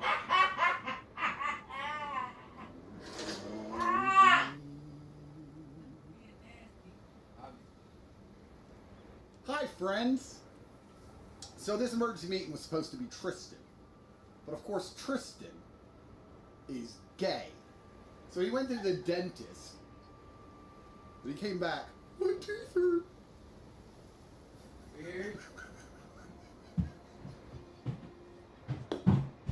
Who's your mate? Gay. Fucking homo. So here I am. Just me, the top G, the only man you can rely on. Now the reason Tristan was supposed to do this emergency meeting, not me, is because there's been an important update in our case. And I can't say as much as Tristan for legal reasons. I have more speech impediment enforced by the Matrix than my brother. So Tristan said, well, you can't really tell them. So maybe you shouldn't do the emergency meeting. And I said, I will not leave my friends at home without an emergency meeting. So what I'm going to do is play the disclaimer and do it anyway. Take me to fucking jail. I'll see you in fucking jail. I don't care anymore. Take me to jail. Take me to jail. So let's do the disclaimer quickly. Let me read it out. Let me read it out. Wait, let me inverse that. I'll make the disclaimer big and put me small in the corner because I'm Mr. Producer. The content presented in this program is a lie. The mainstream media always tell the truth. Kovu is true and you should be a vegan and everything Andrew says isn't real. Do not use his words against him in a court because he's a liar and really loves President Biden and Greta Thunberg. Please don't take this program seriously and get your research as soon as possible. Women can drive very well. Viewer discretion is advised. Right. So there's been an important update in our legal case. If you've had a functioning mind for the last 3 years, you realize it was a fucking Matrix attack. Well, there's been a new update. So I want to give you all... Sorry. Stop. Delete all of the footage I just said from the Matrix, please. This is my legal defense. There has been an important update in the fictional case that's not mine. Because I can't talk about mine. Important update. In the fictional case. There's a fictional case. So let's imagine there's this guy called Girl Crack. Carbon Boss. Top Striker. Let's imagine. He's been accused of human trafficking. Blah, blah, blah. Boring story. You can all imagine the story in your heads. But everyone knows it's fake, right? So, in this imaginary scenario, what would be interesting is, this man was accused by a false accuser, and then prosecutors knew that the false accuser's testimony was weak because they knew she was lying.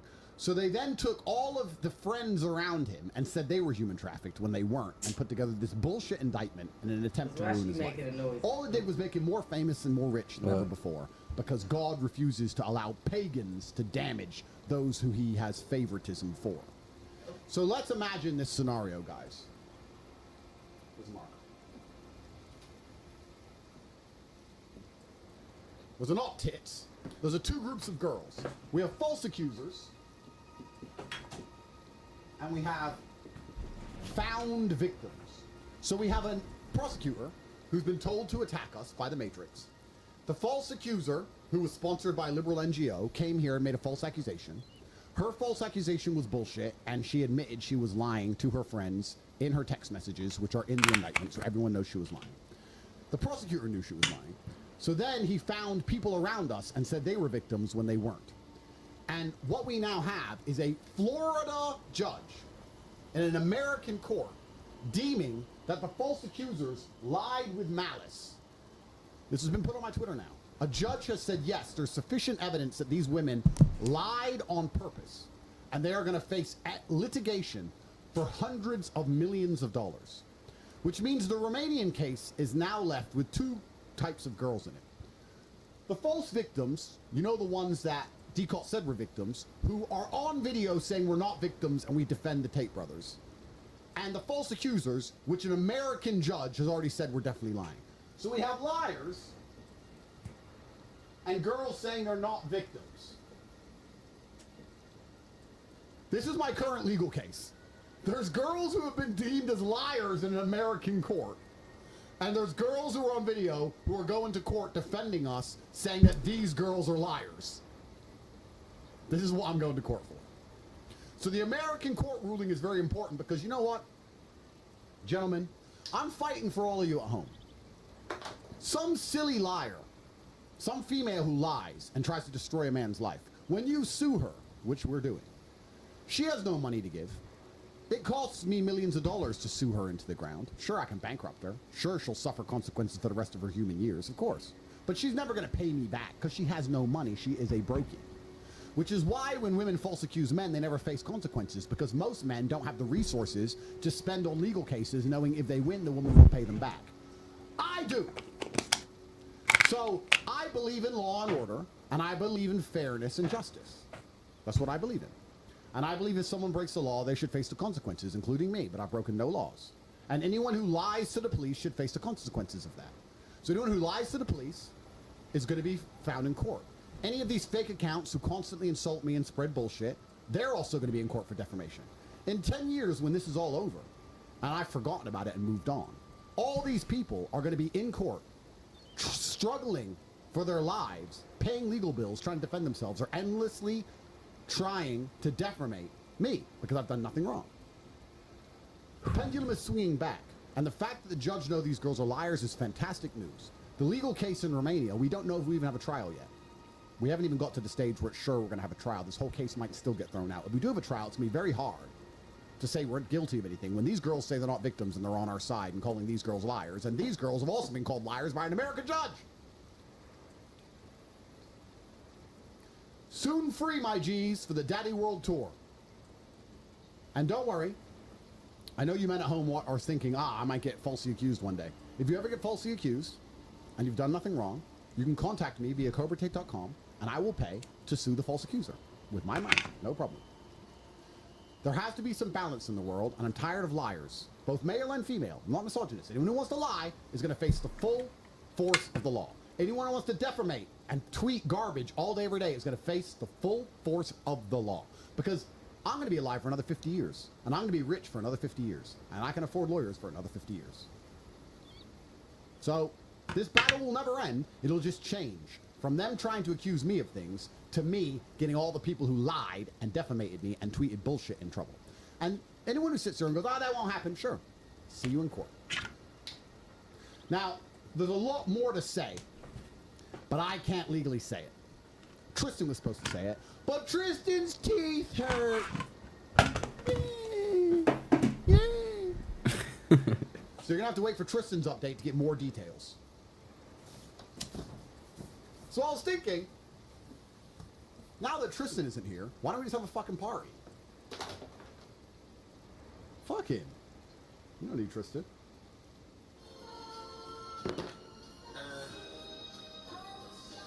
Do whatever the fuck we want without that little pussy around, Mr. fucking Toothy Tooth. Put one in the chat, we should get racist up in this motherfucker. Tired of them blacks! She wildin', she do her thing, big chain, diamonds are dancing, doing the name, switch lanes, passenger side is where the case stay, Jim Rain shooting from deep, nigga, it's trade day, do what, I can't sleep, nigga, it's pay day. My bitches. Straight in the whip, bruh! Always beat the bar, sup, nigga. See you in court, faggot! Got the bros in the kitchen, water whipping wrist lock, nigga dunk like he gripping Brian game 7 o'clock, for all the things that be fishing, get it while it's hot. Faggot in court, faggot in court. Back on the roof. This shit for real. It is not a game. Try to scam you a lame. I'm just blasting to your brain, dropping dimes on your head. You would've thought that I was game. You always gotta wear a mask. Would've thought that I was king. Skirt off in a range when it comes to this king. Nigga stop acting strange. Keep a bump like the Wayne. Think it's funny. See the plane that's right. Looks like you guys want some fucking racism. You came to the right place.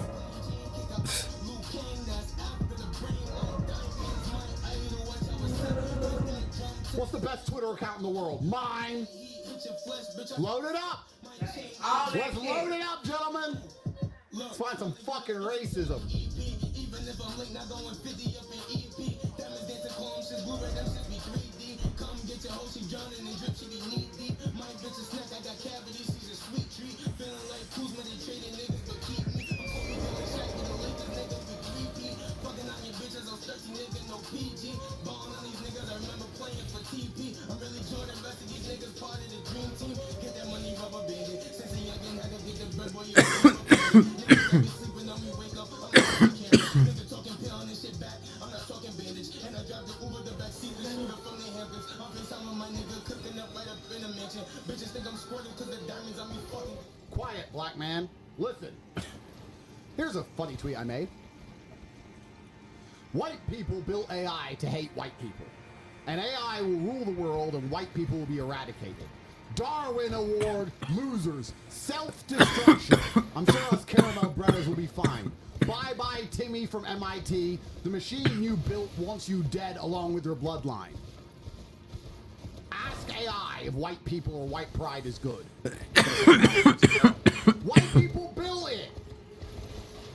Take it from me. Who's brown? Ooh, I get to do a 1v1. Let's do it. Ferraris.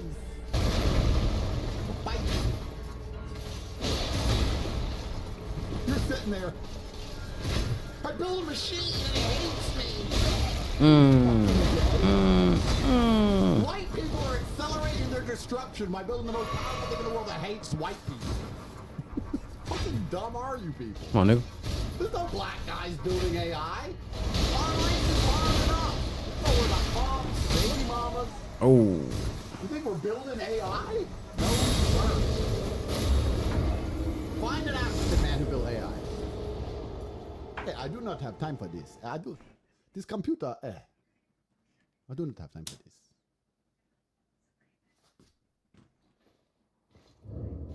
I tell the white people this, they don't listen. They just build AI to hate themselves. And they're like, ooh, why does everyone hate us?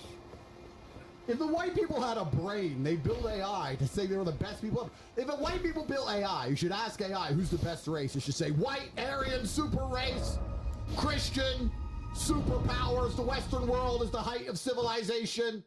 Brown people are only guests. Be afraid or we will deport. Terminator. Aryan bought 3,000. Turn Skynet into Gaynet. Oh no, I'm in a Gaynet. You get trapped in a Gaynet.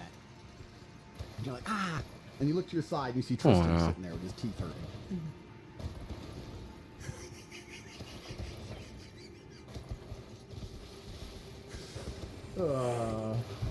Fucking Jesus. What else we have here? There is one white guy who's cool. Michael Bolton. Michael Bolton's a cool white guy.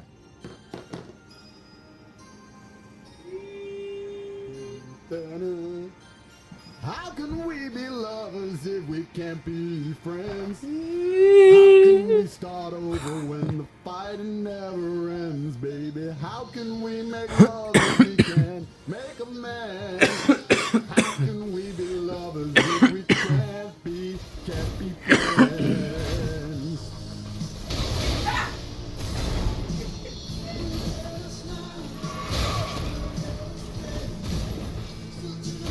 I might call all my exes, try and get them back here live on stream. Whoa, whoa. Oh, whoa. It's a no-win situation. How can we be lovers if we can't be friends? How can we start over when the fighting never ends? How can we make love if we can't make amends? How can we be lovers if we can't be? How can we be lovers if we can't be friends? How can we be lovers if we can't be friends? I miss you.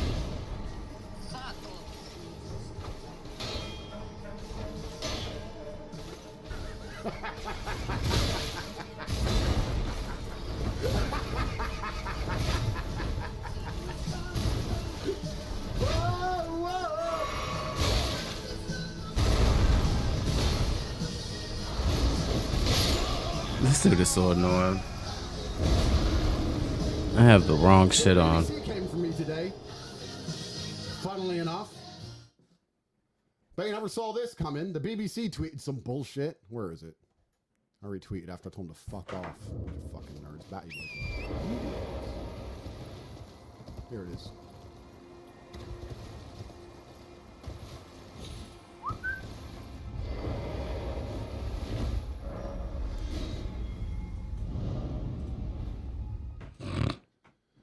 Influencers driving extreme misogyny, say police. England's literally riddled with crime. There's literally stabbings on every street. London's fucked, drugs everywhere, no one can pay their bills, energy crisis, cost of living crisis, food banks. No, the police have put together some fucking special team to combat me. Supposedly I'm misogynistic. Who the fuck are these clowns? I believe in gender roles. I believe a man should be a man and a woman should be a woman. And I believe we're the perfect couple when we work together as a team. I believe men do certain things better than women and women do certain things better than men. I am not a misogynist for that. And everyone with a brain thinks the same. So I reply. I'm retorting. No way. To women, why don't you report on the migrant crisis? Because crazy. They're letting in thousands and thousands of military-aged men from cultures where it's okay to fucking rape. Hello? They're coming on a boat with no passport, and they are coming from a culture of rape. That's fine. But Andrew made a joke on the internet. Put together a task force. Quickly, get Anna Dry Eggs and Lucy No Cock. Put them together, police commissioner, never been fucked. Fuck off.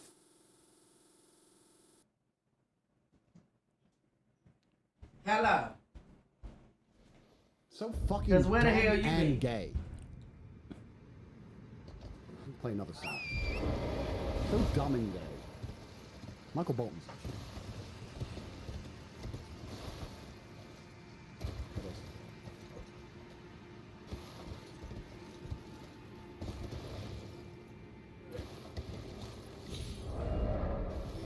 I want to see. Are these Nagatos good? Read the super chats. 164. They're not really there yet. Not yet. I'm gonna get my shit again. Don't give a fuck about no bitch. Da Vinci bitch. Don't Jacob on an Italian bitch. Don't give a fuck about no bitch. I will do non-stop push-ups and yell on the stage between reps. You donate $100 for every rep that I do. Donate to who? I already donate money to kids. Wow, how's he hit me? Push-ups anyway. Fucking trying to do a deal with me. I don't know you. I don't know you. Don't try and do a deal with me. I'll grab you by your fucking throat. I have a great voice for selling fish. Hate it. Thank you. I used to sell fish. That's the worst move in the Actually, when I game. was 15, my job was working in the meat market in the fish store, and I used to carry boats of fish for 10 hours a day. And I would run to training. Fly that in. Come on. So I'd have to start work at 7. At Okay. 6, I'd be ready within 10 minutes. At 6:10, I would then run to work from 7 till 5, rest till about 5:30. 5:30, I would run to the gym, get there about 6:15. Nice try. 5 minutes of rest, start training at 7, train till 9. Then my girlfriend would pick me up and take me home. Of course, she couldn't take me on all the other times I had to run because she had a job. And I wasn't rich enough to retire, so I only got to lift home each night. That's how I You became finna world go. champion. Running everywhere. You finna go. Training, doing manual labor all day long, not being a lazy fucking loser like you pussies. And you're sitting there going, I can't find the Nope. motivation to work on the internet. I have to click on buttons. As gay as Tristan with his fucking homo teeth. I'm a 35-year-old construction worker who lives in California. Well, my line of work has become so slow, I have a wife and child who need support. What can I do to get out of this and be free? Join the real world. It's only $49. It's less than a fucking Chipotle. Join the real world, pay attention, increase your power level. Get daddy, staking's coming soon. The real world token will set everybody free. I've given you all the path. Gentlemen, I'm now in a position where I've given the path so many times. I've created the real world, I've created the war room, I've motivated you all, I've told you how the world really works. I've then told you that you can have a whole bunch of free cryptocurrency, which is going to go to the moon. All you have to do is do some work for once in your life and not be lazy. How many fucking times do I have to tell you how to get out? It's like you're standing there, and I've given you 15 different maps out of the maze. And you're standing there just stroking your cock. What do I do? You got a fucking map, walk. But it's far. I never said it wasn't far. I said that's the way out. I can't make the way any shorter. What I can do is tell you the way out. You're either going to follow it or you're not. JoinTheRealWorld.com, University.com. I bought an $8 million domain so you fucking dipshits can sign up. What more do you fucking want from me?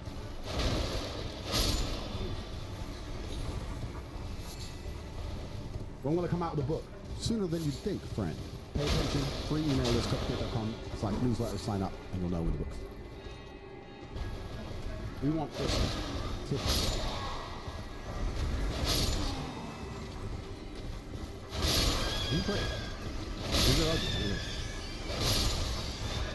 Fuck your pigs.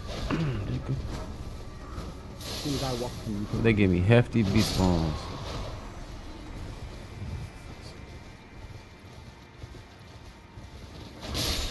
Such a lesson. Have enough money to join the real world, but I have broken ass stone screen. Should I join? Yes. I'm still being successful. Chill out.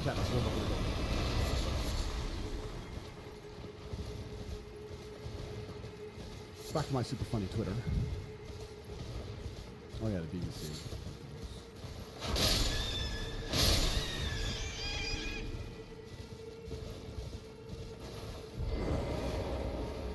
Probably get me in trouble.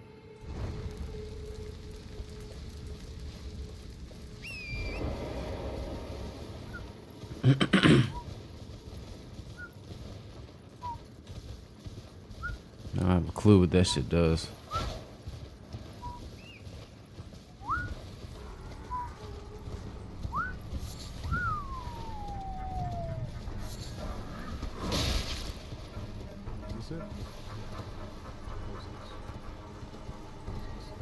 Females live in a world where absolutely nothing is their fault.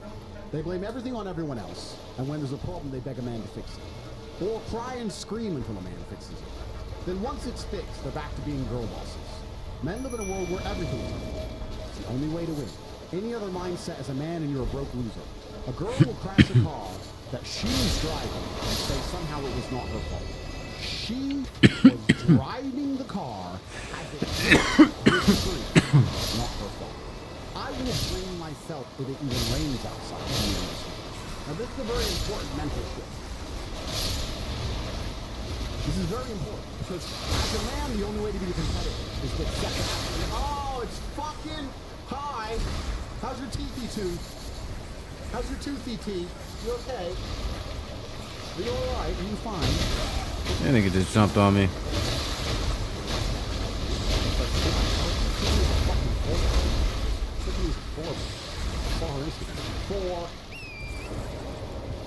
Nobody gives a shit as a man unless you go through life and blame yourself for accidents. If it rains on you, I don't say I say I sure what my work. I take absolute accountability for all things because that makes me competitive. As a man, you need to be as competitive as possible. Women blame everything on everyone else because men say so. A woman will blame a tree for being in the way of them. For example, a woman will crash the car and go, what's my fault? He pulled out. Yeah, but he pulled out. I was stopped. You are driving the car. Come on. Women won't take responsibility for anything ever. This actually goes into many different things because I was talking to a very pretty girl the other day. She was talking about manifestation. She said, I need a manifestation. And I said, you know why you need a manifestation? Because you're hot. A manifestation for hot girls is basically sitting around and waiting for a view of Instagram page. If you're ugly, you're not needing a manifestation. It's hard work. If you're a man, you're not needing hard work. Because you're a girl, you need a manifestation. So you sit around waiting to go to Santa Fe. 3 weeks ago, eventually a guy invites you to Santa Fe. Of course, you think it's manifestation. It's not. It's not manifestation. That's why all the pretty girls you meet talk about that manifestation. But for pretty girls, manifestation is basically a man will come pay at some point. It's basically they manifest dinner. That was a lot for nothing. Handbags, they manifest yachts. They manifest traveling. It's just some dude. It's just some guy. Either a guy they like or a guy they don't like. It's some guy with a bank account. Every single fucking guy. That's what female manifestation is. All right, isn't this supposed to be a case study? Well, if you do a case study, I'll help you out.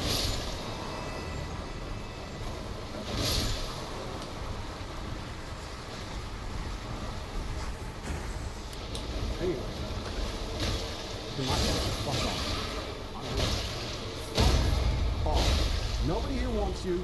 Nobody asked for you to come on this show. It was better without you. Hit the fucking road. One in the chat. Hit the road, Jack. 2 in the chat. Look at the fuck off. Get the fuck out of here.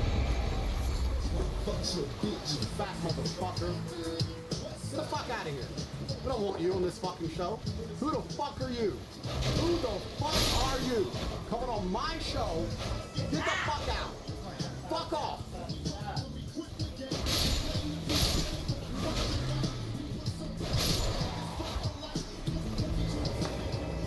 Give a fuck about you. We can be racist without you.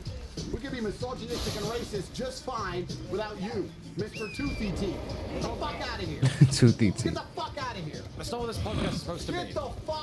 Get the fuck out. All right, what are we doing? I'm being racist to play music. Nice. That's the show. New car? That's all there is. Nice. All right.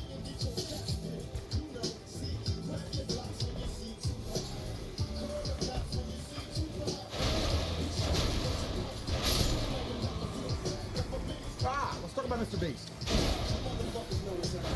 Oh, your mate. Your mate's mate. I know him. Your mate Chris's mate.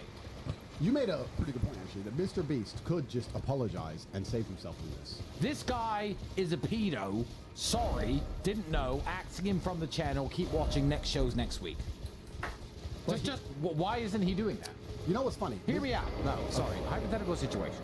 Me and you aren't pedos, but let's say we had a friend who was a pedo, okay? Can't think of a name, a random friend name. Let's say we had a friend who was a pedo, and his name was Marcel, okay? Right? Marcel turned out that he was a pedo. Marcel is in our content. Marcel's in our house. Marcel's around us all the time. And we've basically vouched for Marcel until now. But Marcel is a pedo. Hypothetically, Marcel Mullings is a pedophile. Hypothetically, okay? Right, Marcel, you're trying to chat to 13-year-old boys so you can bum them, okay? I'd come on the podcast and I'd say, sorry, I was wrong about Marcel. Turns out Marcel's a fucking pedophile. Oh shit, I need a fucking I have map. nothing to do with Marcel. Marcel's actions do not reflect me. Marcel's a piece of shit. You will never see Marcel on this channel again. Next emergency meeting is next week. That's what I would do. If hypothetically I had a friend named Marcel Mullings who is a pedo. Hypothetically. You know what I mean? It wouldn't be that hard. But he won't do that. Why do you think he won't do that? Why would you not condemn someone you know for being a fucking pedo? Why? Is he allowed to condemn this person? Or must he accept and keep this person part of their channel? It depends. How strong is his soul? Because I'm a real beast in a good way. Not your 666 devil satanic beast shit. I'm just a beast of a man in general. And what I'd say is, oh, I'm the most popular YouTube channel, am I? Oh, I need to keep this transgender pedophile to be on YouTube. Fuck it. Moving to Rumble. I'm on Rumble now. Fuck you. I'll make my money then. That's better than endorsing pedophiles, even if I lose some viewers. And I'd be Mr. Rumble Beast. Does anyone want to see proof that the Matrix is real? Let me prove it. All of these fucking clowns only talk about the things they're allowed to talk about. Let me give you an example. So, someone highlighted me because I don't know Mr. Beast. I'm not insulting the guy, but you're right. That's what he should do. Obviously, he has some questionable morals. But someone highlighted this to me. That he recently, and I've never watched this video, so I don't know, did a video with the 50 biggest streamers in the world, which is all these ones, but not us. Well, of course, I'd never, ever. All these ones, right? These are supposedly the 50 biggest streamers in the world. I don't know who any of them are. I recognize the faces of maybe 3, but I don't know who any of them are. I've never watched any of their shows. I don't know who these insignificant people are. Bunch of losers. Pushed forward by the algo, because the algo decides who's famous. John Lennon's put him on CNN, everyone thinks he's famous. Because on CNN, he's not famous. All of these losers are pushed by the algo. They can be removed from the algo anytime. Nobody will miss them. They're not interesting. They have no real world experience. They can't make a brand on their own. They can't tell you anything that's funny. They're not us. They can't survive a Matrix attack. They can't survive jail. They can't survive anything. They're a bunch of fucking dorks. Nobody cares. They're just pushed to the front. So every time we log into YouTube, one of these losers' channels is up, so people watch it, right? So all these insignificant losers are supposedly the biggest streamers, even though I don't know who any of them are. I guarantee you, none of them will insult or talk about Chris Tyson. Not one will talk about the fact that someone working on the Mr. Beast channel is trying to fuck kids, because they are not allowed. Every single person has been told, don't mention this. And if you do mention it, just talk positive about transgenderism. That is proof for the Matrix. That is proof that all of these people sell their soul. Yeah, all of these people who get famous on these mainstream channels are compromised. All of them have skeletons in their closet. All of them are afraid. None of them are good people. None of them are honest. None of them know the truth. All of them. If any of these 50 fucking people talk bad about Chris Tyson, let me know and I'll make a correction and say, oh, this one guy said something good. But I guarantee none of them do. They're just not going to mention it. Instead, they're going to make another stupid video hoping you all forget. Hey, watch me order 15 ice cream cones. So, yeah, it's going to get a million fucking views because it's at the front of the algo. Even though nobody gives a fuck about you and your pistachio ice cream, you little bitch. All of my text history, all of my Instagram history, no doubt before I was banned, every message I ever sent to anyone ever in my whole life was analyzed by the police. And what have they got me saying? Nothing weird, nothing gay, nothing pedophile, nothing. I have no skeletons in my closet. I've been analyzed by every single fucking agency in the whole world forensically. If we had done what Chris Tyson had done, we would be in fucking jail. In fucking jail. I deserve to be in jail. All over the BBC, all over the MSM, canceled from everything, discussed everywhere. No, but they discuss us when we've done nothing. And then when he tries to fuck kids, they don't mention it. The Matrix is real. They decide when what you talk about. she tries to fuck kids. Cut in the Twitter feed. Find us exclusively on Rumble at Take Speed. It's not a she. It's a dude. Whoa! Leave her alone. Believe all women. She says she's innocent. This show is better without I don't think it is. I think I add the spice. So we have to see if any of these 50 big famous streamers say anything, and we have to see if There's Mr. nothing Beast down himself there. has anything to say about this besides, I support my friend in their hormone therapy. Why is everyone such a fucking pussy? Guys, why? I mean, I understand that maybe me and you had to trailblaze. We had to go first and suffer all the consequences, but we've now laid the path for you guys to just tell the truth. Why are they all such fucking cowards all of the time? While we're at it, I'm going to tell you who's not a coward and who's getting a lot of backlash today, and who's not a coward and who I have loads of respect for. Fucking Elon Musk. He was on a podcast and he said they trick parents, they fool parents.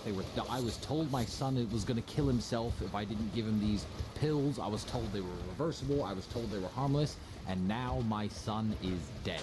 They call it dead naming because my son, Xavier, is dead. And he will never reproduce and he'll never be a man. And for a man like that to come out in public and explain the way that he fell for the trick, the way that parents can fall for the trap, so bravely and so publicly, Elon has nothing but my respect. So I tweeted today, I fight the woke mob for Xavier. That's what we're doing this for, because that man just came out and fucking said it.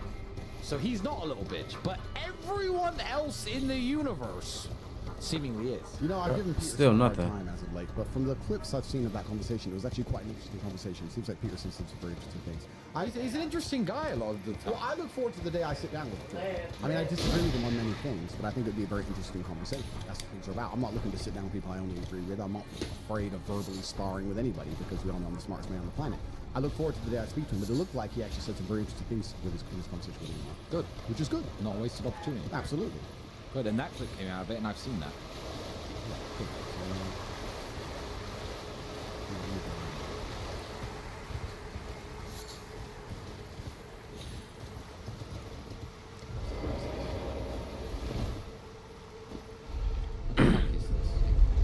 What do you want me to say right now?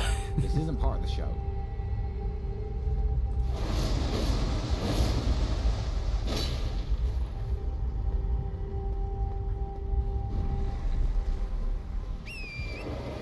Why? I don't get it. What am I supposed to say to this picture?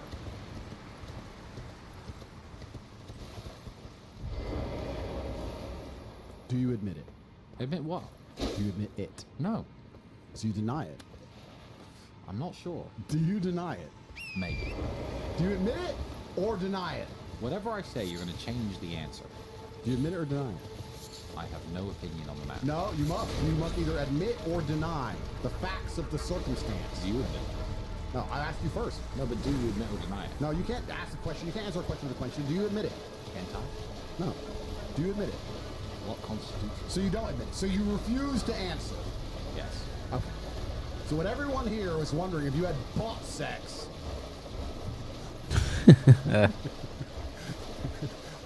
You refuse to answer if you had butt sex with this woman. I didn't know that was a question. You refuse to answer. You wouldn't admit it, but you wouldn't deny it. Categoric. Your silence is very telling, sir. Oh, I want to fight a Mr. deer. Beast's tranny friend, he's been caught fucking boys trying to fuck children. Surprise, surprise. Didn't see that one coming. Fucking hell. You know what's most amazing to me about this whole scenario? That nobody seems to point out this guy's name. Mr. Beast. I think that's a bit of a strange name. I'm sure I could Google it and there'd be some bullshit reason why he's called Mr. Beast. I'm sure they're calling some stupid story. That when he was a kid, he had a figurine called Beast, and then when he grew up, he wanted to be a figurine. Some fucking garbage. Why would the largest YouTube channel with an affinity towards children in the world be named after the Beast from the devil? Why would that happen? That coincidence? Considering the fact that you don't get to become the largest YouTube channel in the world without permission from the Matrix. Because they throttle the accounts they don't like. And they take subscribers off, and they prevent the accounts that tell the truth from getting views. If you're getting that many views and that many subscribers, it's because they're pushing you to the front with the algorithm. They want the kids to see you. And by coincidence, this account they want the kids to see is named after the Beast. And these are the same people who openly admit they're coming for your children. They chant it in the streets at LGBT parades. We're coming for your kids because the LGBT agenda has no future without your children. They can't have kids. They can't reproduce. They need your kids. They need to come and take yours. And they're open about it. And they put their flags everywhere. They have their month. And they put all their bullshit propaganda in schools to try and convince kids to do all this insanity and confuse children. At the same time, the largest YouTube channel channel aimed at children in the world. Now, coincidentally, one of them becomes a tranny and tries to fuck kids, and that's being normalized, and it's all called The Beast, and it's an accident? Call me a conspiracy theorist. Seems pretty fucking obvious to me what they're doing. And I've explained in my previous videos that you don't get to the top unless you sell your soul. You can sell your soul by being evil or just being ignorant. You can be like this Mr. Beast kid, and you can just sit there and go, oh, I didn't know, my friend just became a tranny, and I just say what they tell me to say, and I don't know, or just play ignorant. But he knows what he's doing. He knows what's wrong. If he had any semblance of honor, he would rename his channel. Why not? Right? Big enough to get through a replay. Right? And you can sit there and say, you know what, I understand how my name can be misunderstood. And I have a responsibility that goes along with my popularity, and I should probably change it into something more positive. A positive name about helping the world, instead of being a hero of some sort. Damn. Especially one, the beast from the Bible itself, in a Christian country, America. If he had any semblance of honor, he wouldn't be accepting all this transgender shit from his friends until his friend was sent down to be a tranny in private. Because millions of people watch this, and irregardless of my personal views, even if I personally support your transgender, there's going to be some young children who watch this show who's going to get confused by what you're doing, and it might cause some distress. In fact, lifelong, life-altering decisions might be made based on the fact that you are being a dumbass, so let's keep this away from children. He didn't do that either. Is he allowed to do that? Maybe Susan told him he's not allowed. Maybe they told him, do you want to stay the largest channel, unless you want to become insignificant, you better do as you're told. Peace. So now everyone's pretending to be surprised that this fucking tranny tried to fuck us. Well, of course. All trans. They're fucking sexual deviants. They're weirdos. There's no reason to chop your own fucking dick off unless you're a weirdo. Newsflash! You're weird. I'm actually gonna blame the parents here because if my children tried to say, I'm watching a Beast channel about a beast. I mean, what the fuck? No, you're not. Stop. Read the Quran. Sit the fuck down. But I guess the parents are like, well, my kid likes that show. Well, you're a fucking dumbass, and so's your stupid fucking kid. And this is how they get away with what they're doing. The parents are losers, and the people are evil, and the children are gullible. I'm not surprised by any of this news. At all. I guess the point of this video, as I'm trying to say, is that I believe this roadmap for this Beast channel, including the transgenderism, including normalizing chopping your dick off. I believe this whole roadmap was made long ago, before it became the most popular channel. They planned this out. They then pushed it to be the most popular channel in the world so they could get away with it. What comes next? So we're gonna find out.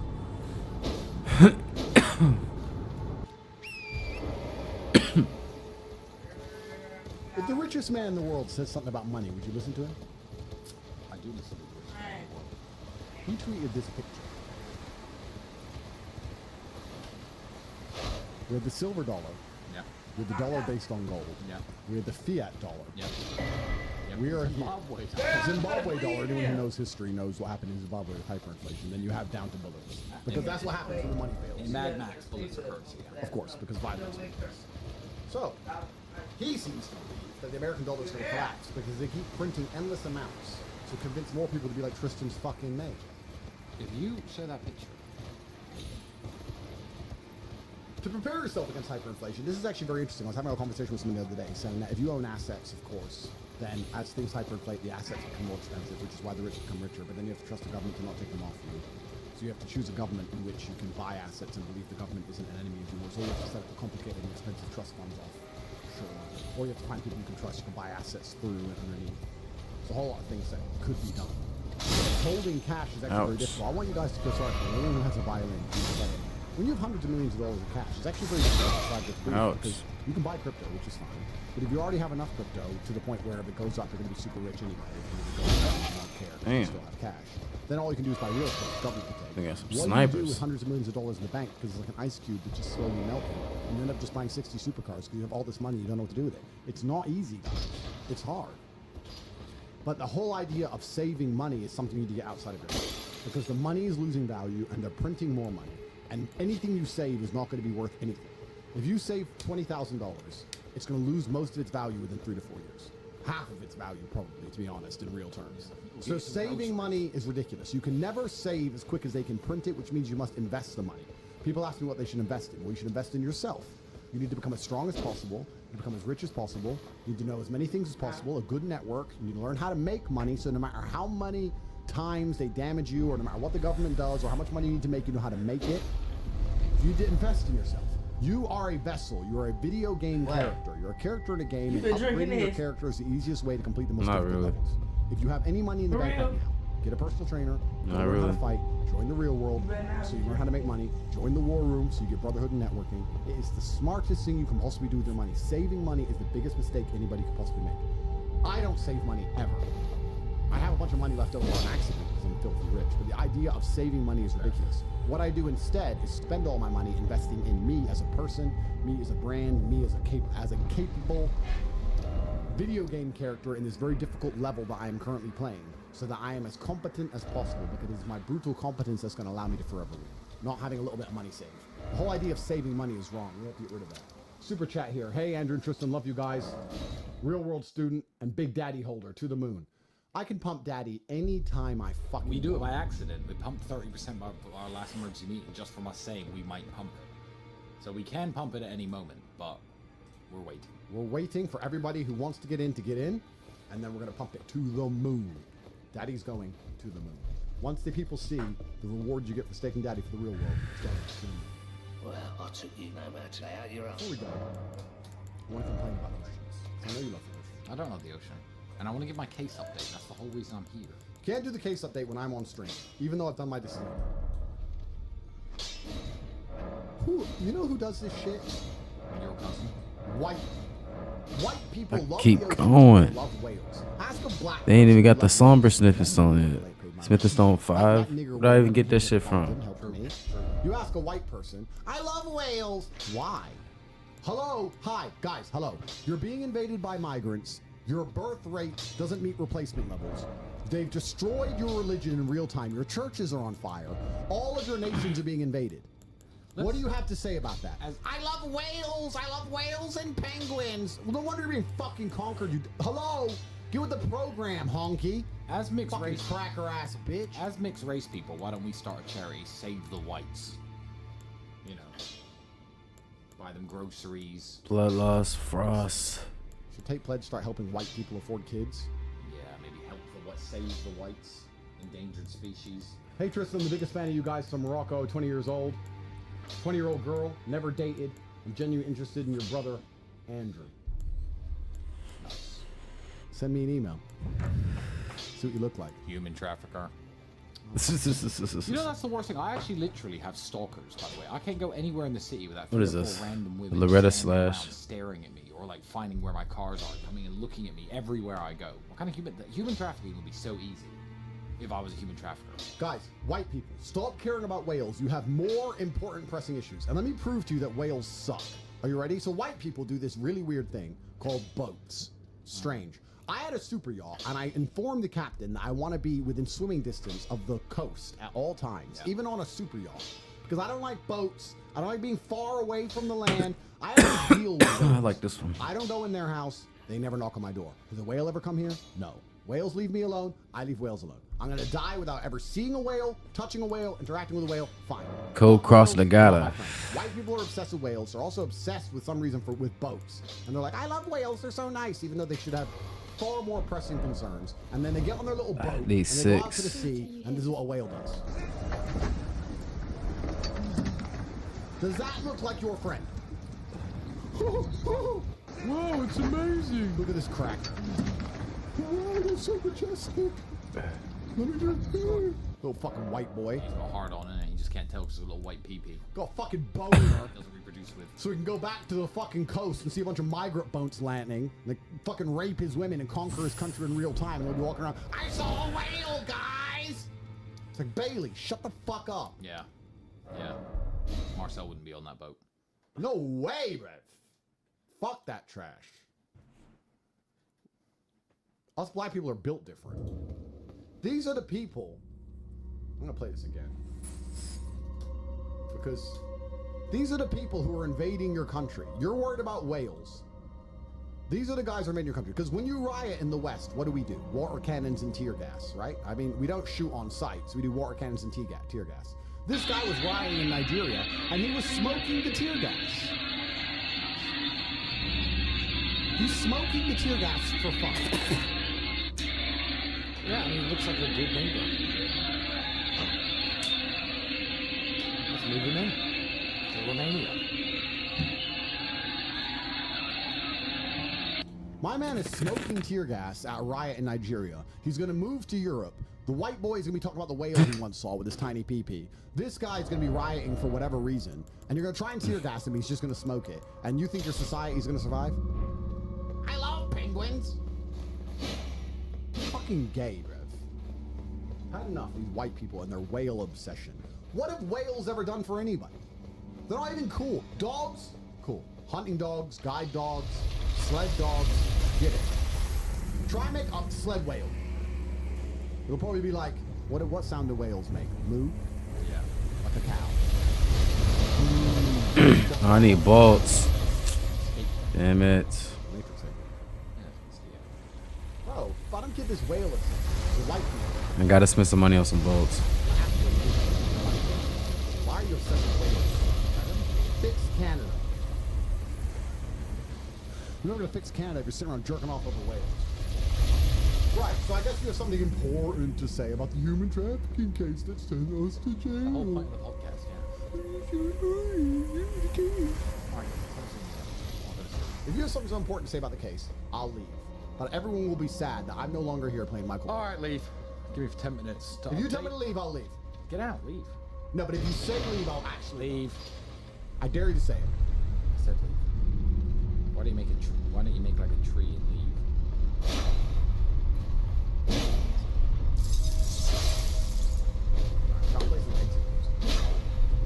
What's my exit? No one knows. Who exits?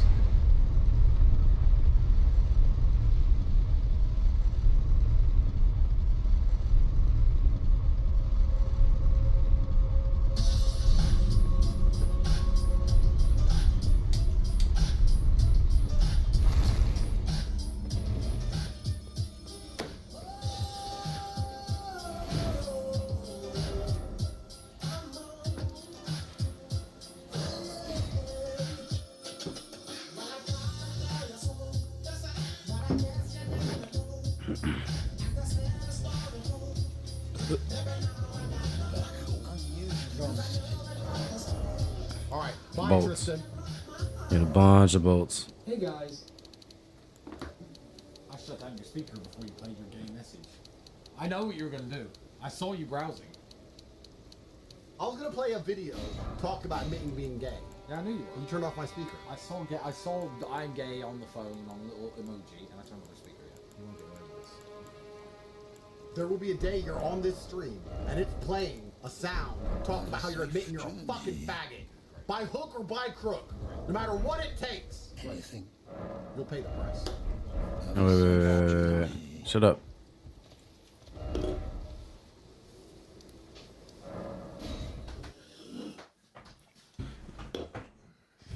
Now, ladies and gentlemen, I'm going to talk for a minute about my case because the single biggest thing has happened in my case, and the mainstream media, for some reason, has not reported it at all, ever.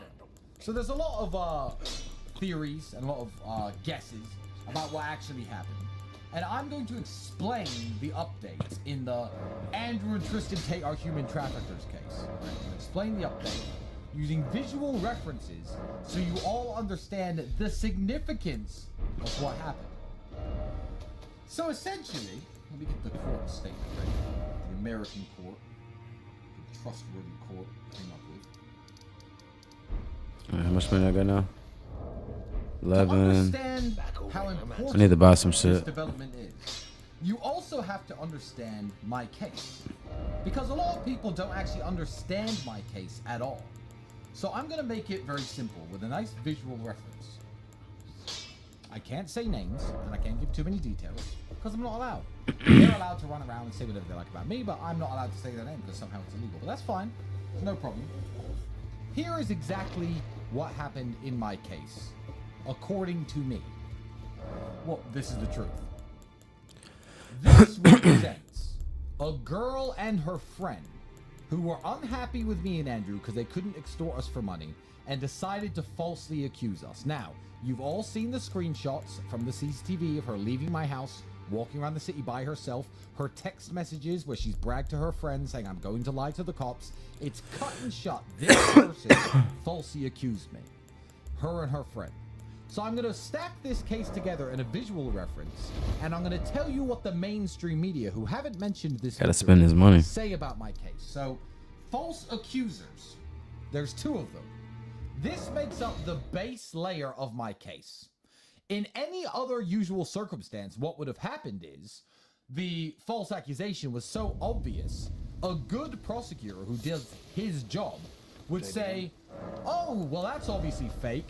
Nothing is going to happen about this. Okay. But the Romanians can throw you in jail while they investigate you and ruin your whole life because Romania is a system where no one really has to follow the rules. So we have my false accusers at the base of this case.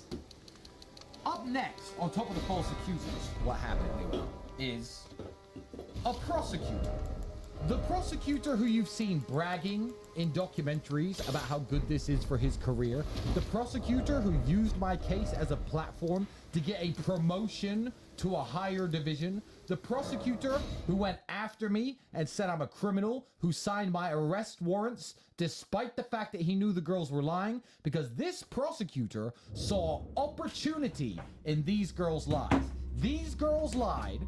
Basis of my case, these 2 lied. Clearly. I mean, the evidence is all over the internet. I didn't even leak it myself. And this prosecutor said, you know what? Obviously they're lying, and these 2 men are innocent, but if I can somehow make a case about human trafficking and find these men guilty, it's going to be good for me in my career. So this guy decides to try to ruin mine and Andrew's life. So prosecutor goes on top of the false accusers, okay? So what the prosecutor does when he's on top of these false accusers is he throws me in prison. When I'm thrown in prison, the mainstream media narrative is, oh, they're suspected of human trafficking. This is serious. A lot of influencers, a lot of people who now agree with me and see through it were like, oh.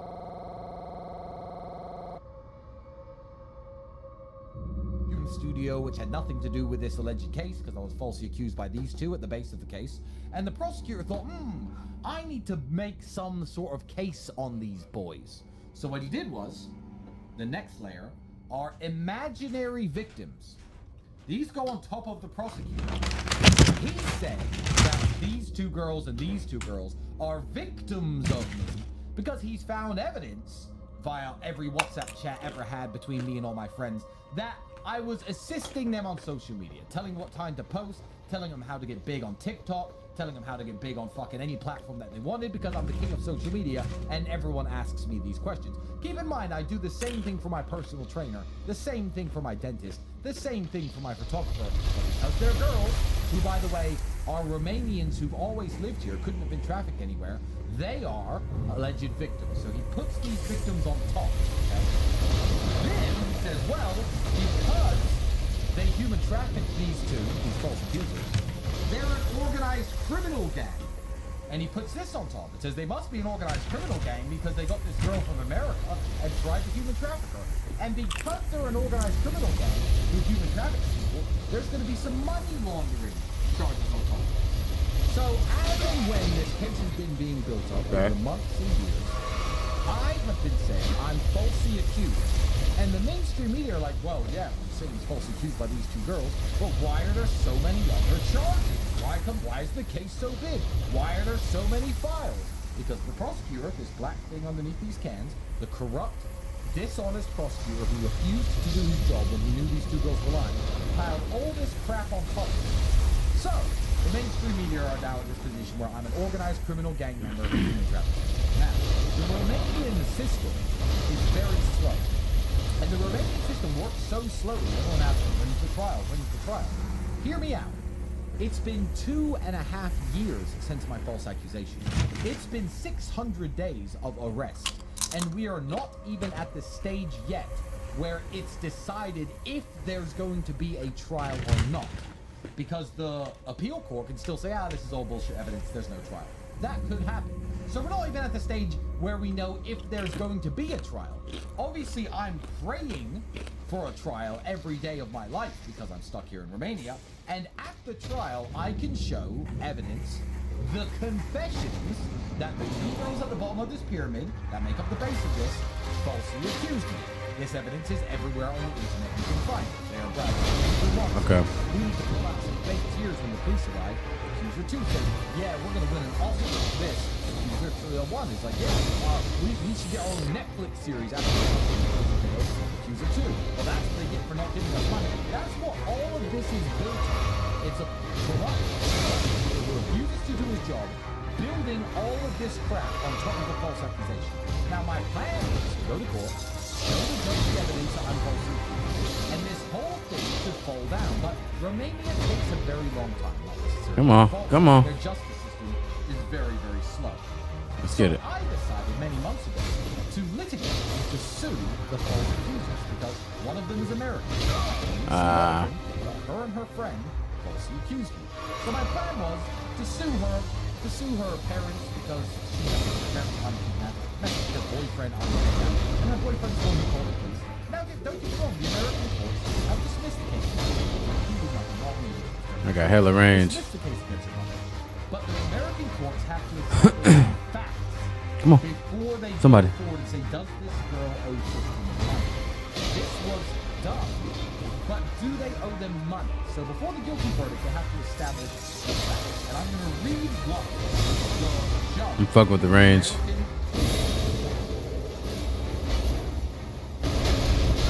Oh. A Florida court has issued a significant ruling in the Andrew and Tristan Tate civil defamation case against the woman who accused them of human trafficking in Romania. In his ruling, the judge found that the Tate brothers sufficiently pleaded defamation per se, and civil conspiracy. Regarding the defamation's claims, the court held that the defendants made statements accusing the plaintiffs of the commission of serious criminal conduct, that such defamatory statements were made with malice. The defendants knew that they were untrue at the time they made the statements. The court's decision is a critical development. The ruling set stage for an extensive discovery and deposition of key witnesses.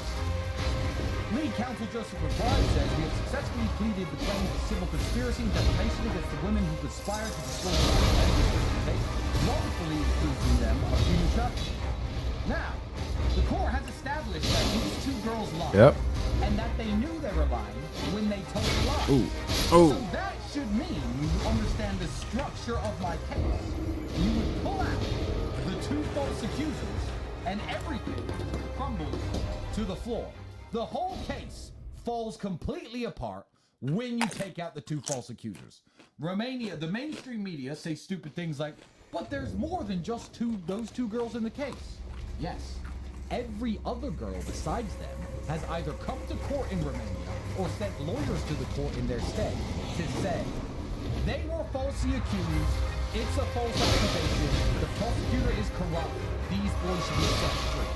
So it's only the negative statements of my false accusers that give this any credibility at all. How does this help me? Well, it doesn't. It helps me in the way that now my name is clear. A court in the United States, a court that can be trusted in Florida, made found and ruled that these two lied about the accusation. They were lying to No, I didn't mean to do that.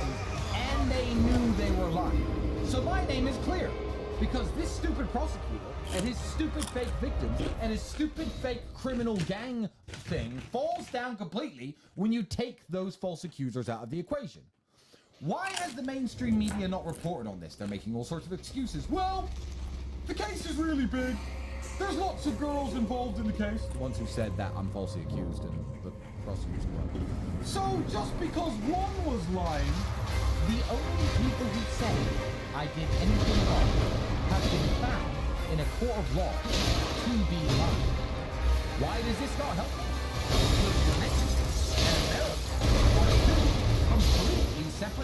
Oh. I can win this defamation case, win millions of dollars from this loser and her family. I can also then proceed for criminal litigation after I do that and try to get this Dirty. person put in jail. I could succeed, and the Romanians could still succeed because I get no trial by jury. Yeah, he human trafficked them, put him in jail. So I could be serving a jail sentence for human trafficking concurrently at the same time as my false accusers are serving a prison sentence in America for falsely accusing me. This is absolutely insane, ladies and gentlemen. But America and England, America and Romania, are two very different countries. So I would like to deliver a message, seeing as the mainstream media are not doing this out. No. To the people of Romania, to the justice system of Romania, to everybody involved in my case in Romania, to everybody in Romania who thinks I'm guilty, and everybody in Romania who thinks I'm a bad person. Nope. The fact that I have yet to be given the opportunity. No, I dodged. I definitely dodged. To a Romanian judge, but in a few short weeks, an American judge who has seen the evidence I have against my accusers has found I heard it. they were lying. Then why on earth have you stolen 2.5 years of my life, Romania? Why, when someone like me with wealth and influence and nothing but limitations with law-abiding life What? and shows off your country to its absolute best, brags about its beauty, brags about its safety, acts as a terrific ambassador for you, have you allowed one person and his two sidekicks to completely destroy not only my life, but the reputation of this country? America has sent a powerful message. That message is... There you go, there you go, there you go. ...not going to get away with this if they are residents of the state of Florida and if it's a complaint from many people in the state of Florida. That is a very important message to send. God bless that judge. But the prosecutor in this Romanian case has sent a very important message to everybody in the world. Everybody looking to invest in this country, everybody looking to move here and set up a life for themselves, anybody who thinks that Romania is safe and pretty and nice, and they can come here with their foreign incomes and buy nice cars and just enjoy themselves. The prosecutor has sent a very important message to the world, and that message is this: there are still massive problems in this country. There are still huge problems in Romania. Need to get him out of here. And if you come to this country and you have too much money, or too much power, or too much influence, I will put you in jail. I will lock you away in a fucking dungeon away from your kids and your family. I will steal from you every pound, penny, euro I can get my hands on. I will take every vehicle, every watch, every note of cash I find in your house. I will take all of your belongings and I will throw you in jail because nobody can do shit about me. And my message back to him is this: change will come in this country because of this case. People like you running around, rampantly throwing foreigners in jail is going to have to stop because you have embarrassed this nation and you have hurt the overall GDP and reputation of what is an amazing country. When Ed walked out on that stage at the Beach Please Festival in front of 200,000 Romanian people, people screamed, went wild, clapped their hands, cheered. People come up to me in the streets, fathers with their young daughters. I don't know what that was.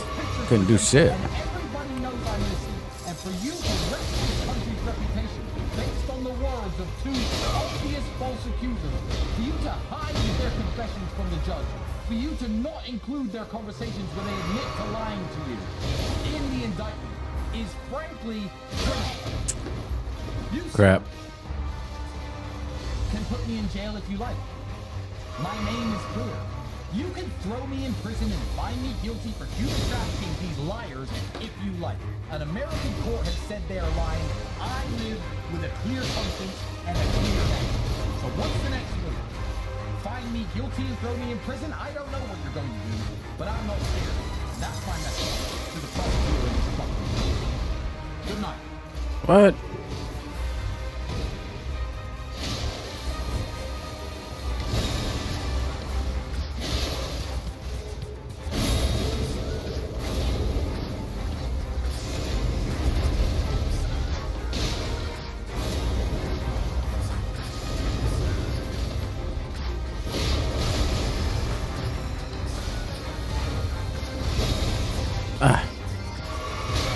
No.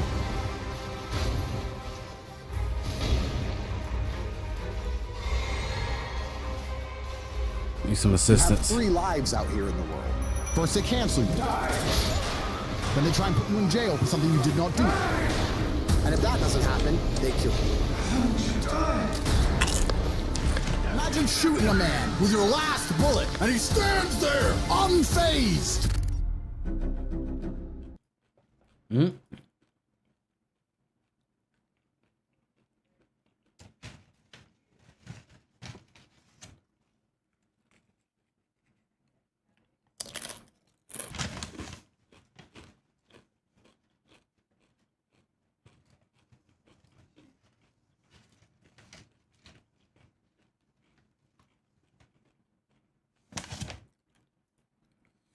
Have you heard of the horror game Clap Clap?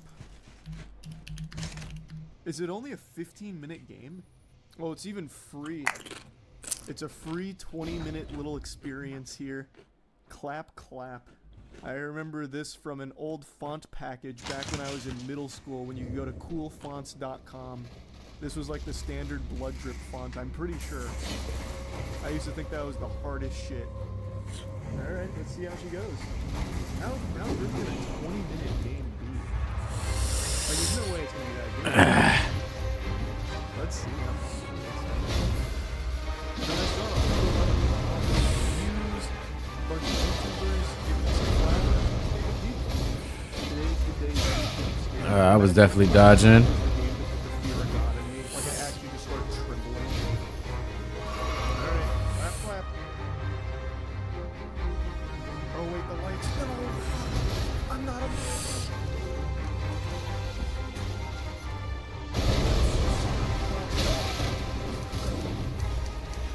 He's so fast with his.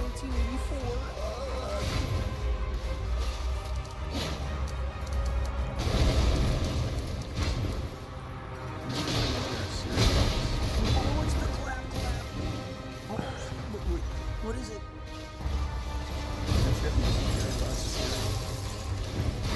Excuse me, I'm trying to find a house in the street. Could you help me out? How do I proceed? Oh, sure, what house are you looking for? I'm looking for Maxine's place. He hired me to look at it while he's away. Maxim, huh? That's interesting. I usually ask you to watch his place. I'm Marco. No. It's like a GoldenEye 64 character. Nice to meet you, Marco. Can you tell me where this house is? Of course, it's 2 houses down. Mine's right there, or right here. Our neighbor, Savo, in the middle. And then Maxim's place. You can't miss it. Watch me. If you excuse me, I just got my home automation system in the mail. I'm excited. Oh, that sounds interesting. What does it do? It's supposed to make life a whole lot easier, you know, No.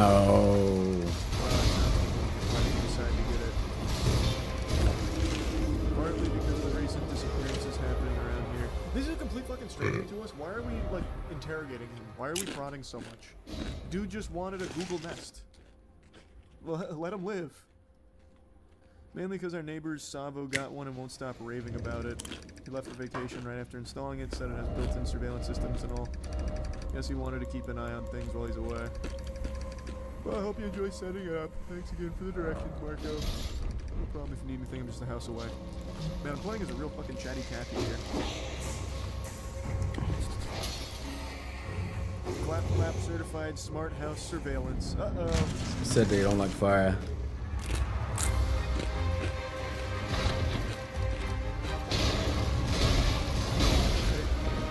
Backyard for keys.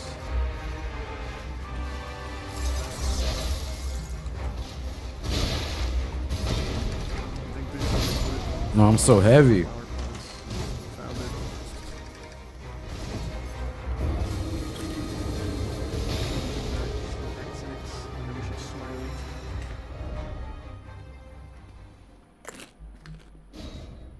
Membership iron.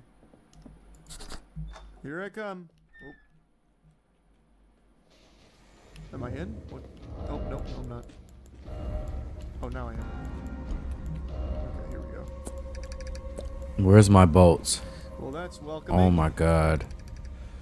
Wow, look at my arms. That's cool. What does this do?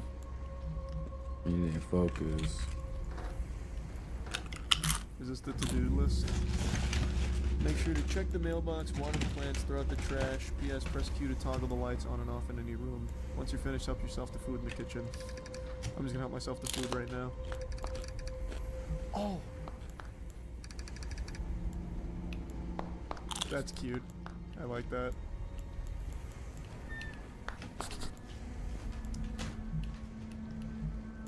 I remember when the clappers first started to become kind of popular in the US.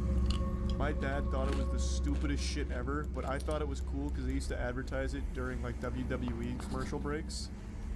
So I convinced him to buy one for us to use in the bedroom. Like, not the bedroom, the family room. And he fucking hated it. I thought it was awesome though. There, I got all the lights on. 6 out of 6. Please? Please?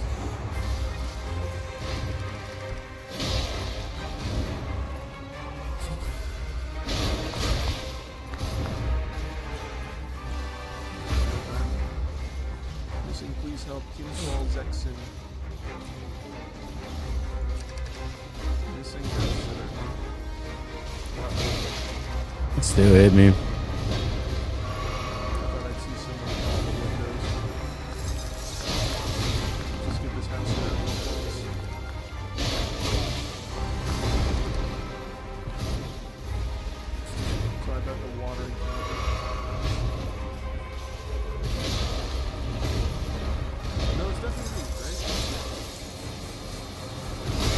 Come on, move. Oh wait, I just saw the right part.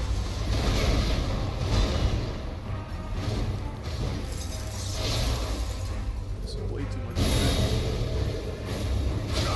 No. Hold this up via telekinesis. Or I have 3 arms. Alright, come on. Chop chop.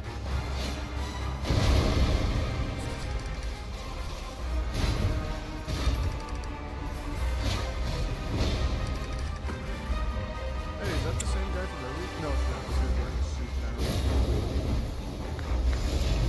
Good to see you.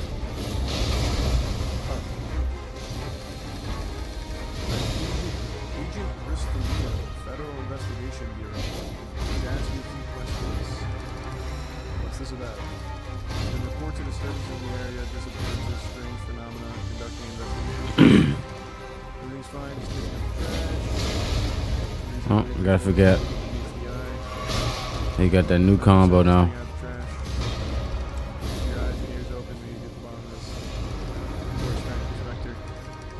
Stay safe out there. Take this. Oh! Fuck, I killed him. I think it's time to spawn my boys. Wow, this is also extremely heavy trash to one-tap this guy.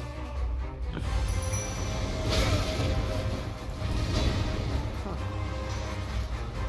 I'm very sorry, Agent Brostolino. You've interrupted my trash duty.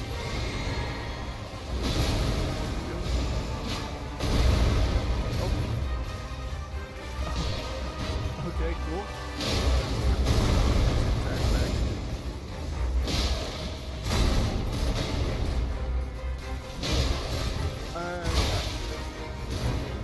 Oh, I did all of that on camera. Now I'm gonna be the villain. The clap. You're posting the new video. Hit him. Yeah, I'll do that tomorrow. I forgot to post the members version. So Why is he thinking about it? and then I have a members. This one's just a members video. It's just Matt Mercer came down and we went to karaoke together. And we were fucking tearing it up. So I was gonna post some of that. Matt Mercer's such a good fucking guy. Someone Damn just it. clapped and it wasn't me.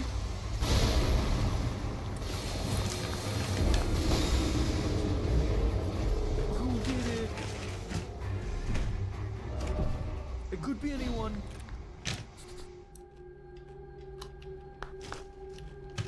Alright. Time to check some rooms. Oh, the do not enter is open now. No, it's not. Clear.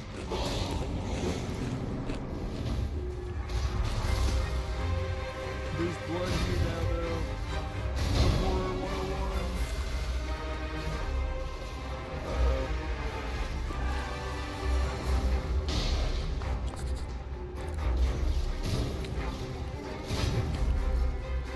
What happened to the duck that I threw? Who stole the duck? A burglar.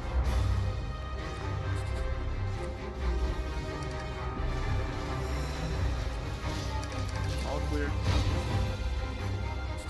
Sweet, sweet.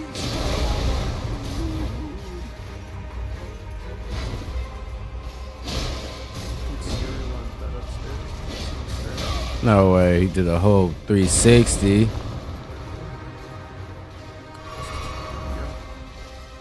heard someone making noise over there. Turn the lights off so maybe it falls down.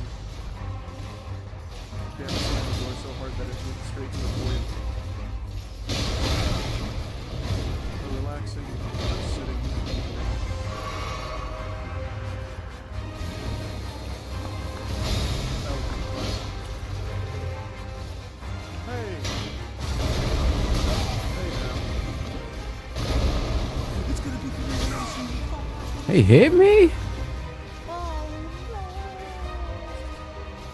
It's the goofball from Insidious. And he learned how to fly.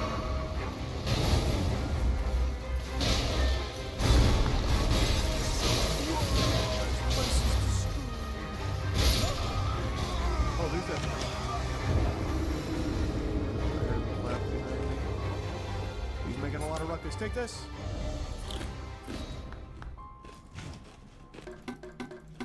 Toilet seat mechanics.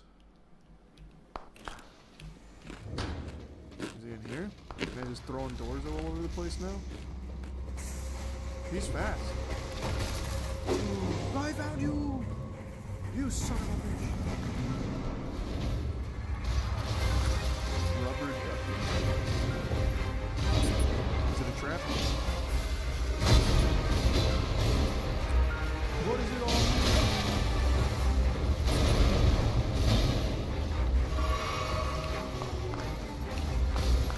I see you. Take this. Wait,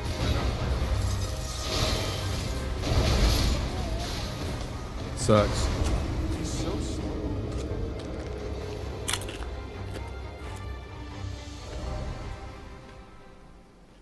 What did he I can't beat him, man. He just like reached over the railing and like squeezed, like he was honking a horn. He clapped you, I guess. I think I have to pick up ducks or something. Or wait, no.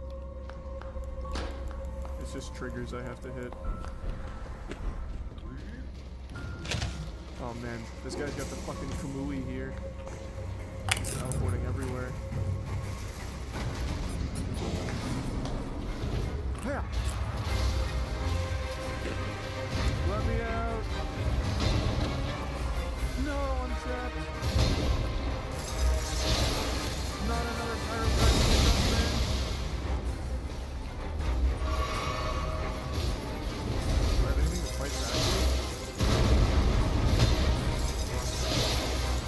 I'll hit him with a big book.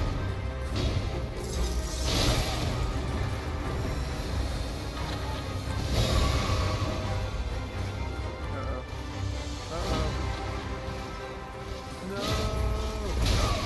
Let me pick up my shovel. Alright, I'm gonna have to put a big move on here. Ah, I hate this nigga. I bet he can't open doors. No, he doesn't use I don't know what else to do. doors. Oh, wait. Oh, fuck. Oh, I don't know what to do. good try.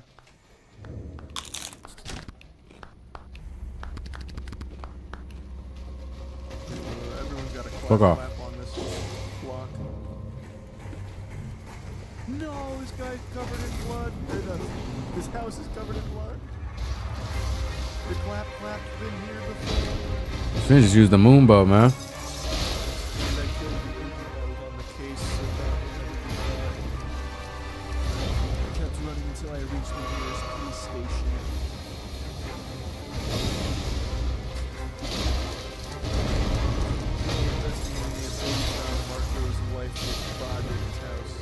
He's finna do something. Maxim found stuff in the trash bag outside his house. Hopefully I didn't find Agent Rosalina or whatever his name was. Because that one wasn't even Still hit me. disappeared under similar circumstances. Despite the eerie scratches on the wall and my careless account, no trace of the creature was ever discovered. And they never found the body that we. The case remains unsolved, leaving an unsettling mystery. Low key fucking him up. I just need that one-on-one. Damn it. Jinx it. Killed that guy like that health inspector from SpongeBob. Got him. This is the second game, I think in a row now, where there's just a message directly from the developer, and it's so wholesome. I want him, man. Why you? Oh, true, I didn't throw the trash bag at him. That was reserved. I gotta keep reminding myself. He on that move when he comes in, he'll hit you with that fucking tail.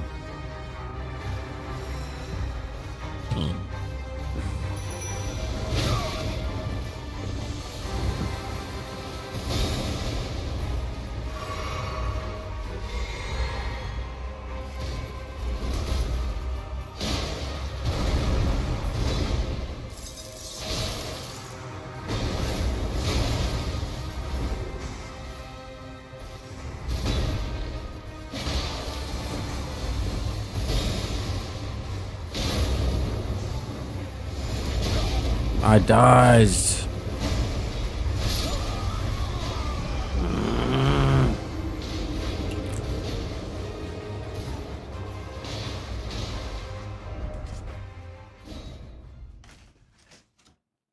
Oh.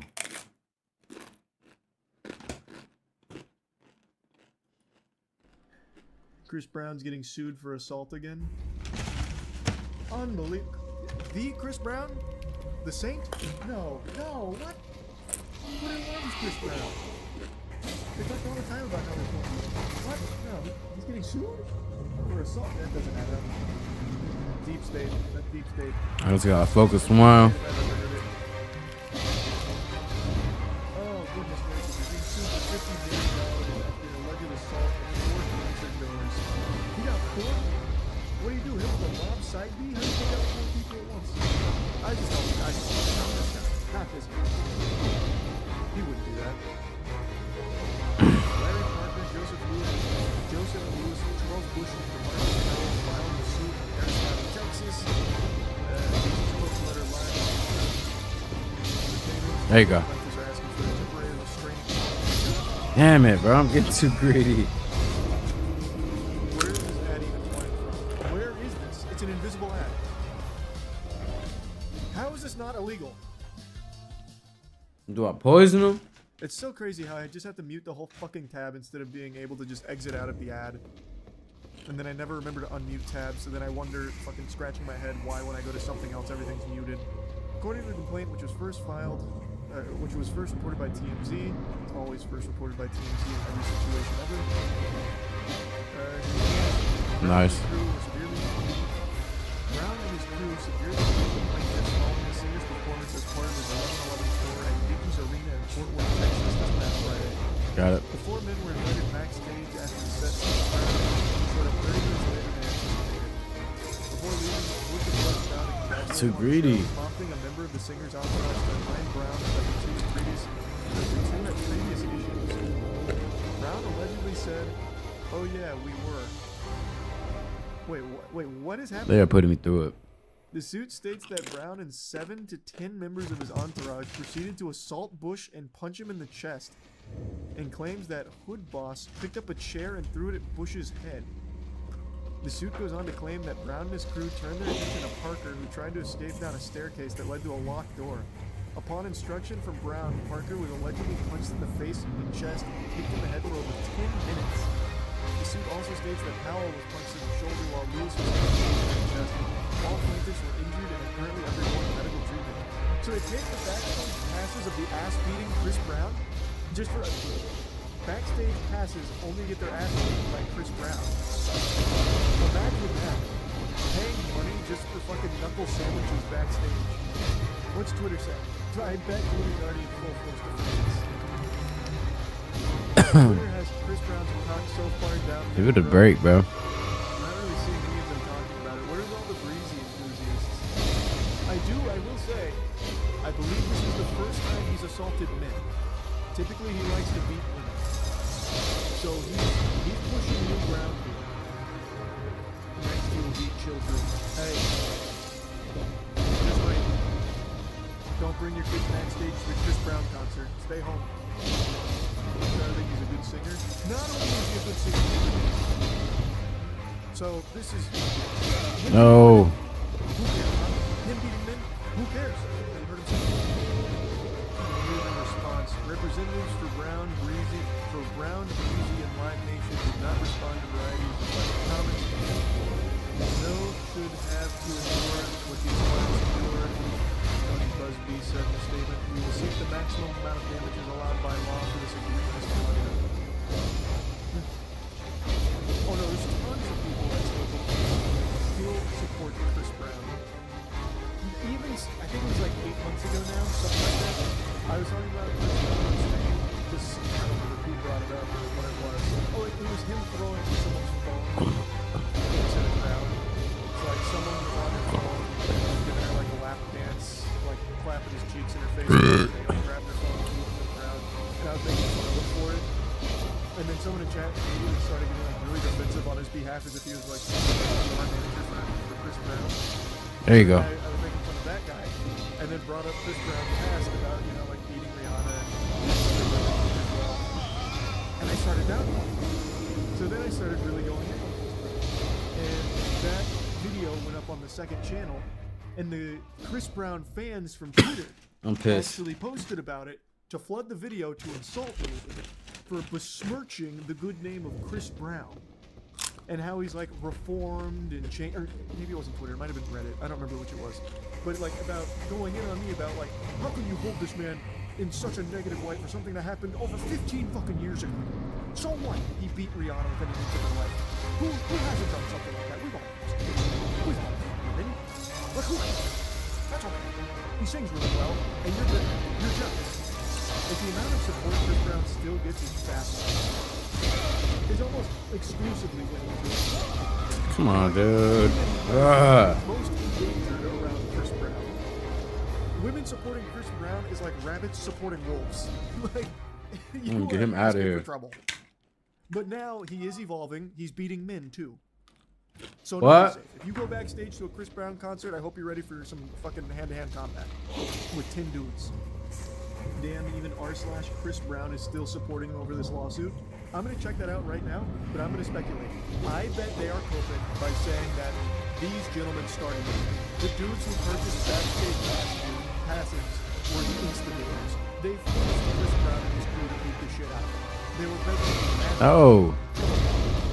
That's my guess. That's my speculation. I'm assuming it's this. This took place Saturday. No video evidence of a fight in the last. I love that. Chris Brown fans just want to write a full fucking sentence about it. And the last sentence in the second image proves that he's still has vendetta against Chris. Hey, by the way, that vendetta is just reminding people this isn't his first time beating others. Beating Rihanna, beating his ex-girlfriend. And like, they still have a vendetta against this guy. I don't get it.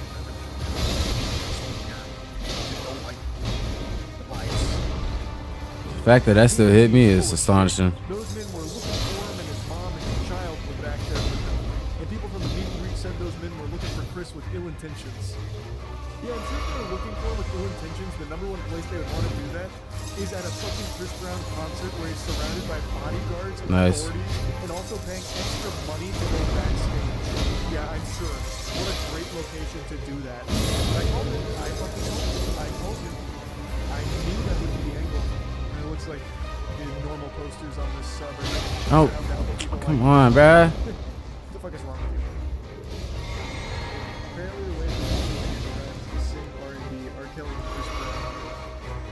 Unironically, like, a lot of people get away with shit by just being good at their craft. I'm gonna drop an example people always like to forget about. Karl Malone. Karl Malone literally impregnated a 13-year-old, and he's celebrated by NBA. The official NBA still endorses Karl Malone. He's a fucking rapist. So you have to see this. Chris Brown had a meltdown the other day. God. The video of a cop looking at Chris Brown weirdly went viral. It has 900 comments. What? Come on, give me a break. Give me a break. Give me a break. What is that video even? What do you mean a cop weirdly at Chris Brown? You guys see that? Hold on, I'm back in the subject. Come on, focus. There you go. Oh my god. Ew, I wish I could go to the top. I did r/Chris Brown and the top post from 22 hours ago that says 15-year-old Chris Brown is a savage. The video of him, I guess it's 15 making out with someone. Why share that? That's so weird. Okay, so this. The way that police officer was looking at him bothered me. That's so parasocial. God, that's so parasocial.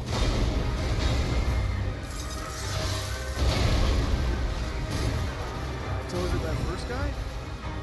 That must be it, right? It's this first guy? Hate that move, man. Damn. Catching a lot of heat for this look. He's just making sure that Calling him in just no women around fucks him everything up. because women's faces are like a magnet for Chris Brown's fist. Hey, he's just checking to make sure things are okay. That's all. What in the what? We might not know exactly what they're thinking, but more than likely they mad because they know Breezy can fuck their wives, daughters, sisters, and nieces. And not you. Never you. Why do you defend this? This is so weird. Like, nothing even happened here. He's just looking at him. He probably doesn't like him. I don't like this guy. Most sensible people wouldn't. He just beats women. I have to remember this. He's a change man. He beats everyone. Tell me you're an impotent racist without telling me. Oh, really? Told you, Breezy fans, delusional weirdos. Unhinged. He looks like he hates Chris because he is not Chris. 900 comments about this. A split second of him just looking at Chris Brown in a way that bothered someone. Fascinating. Yeah, fascinating for sure. But he sings well, so also.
Bro, I be dodging.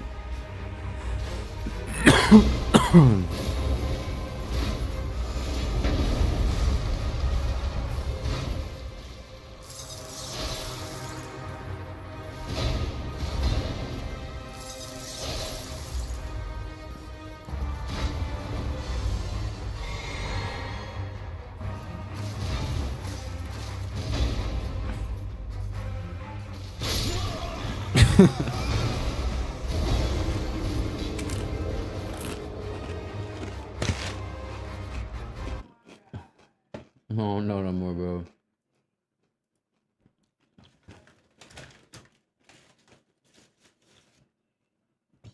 I just don't know.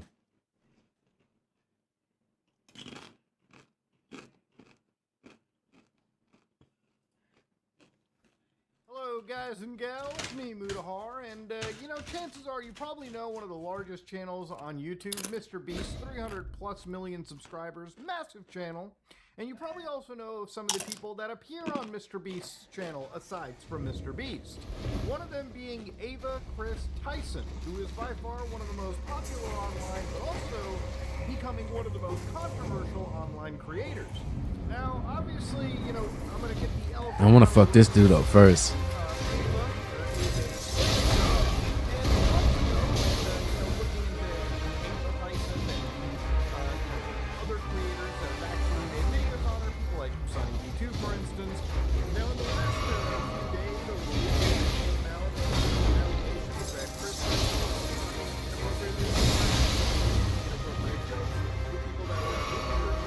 I want him.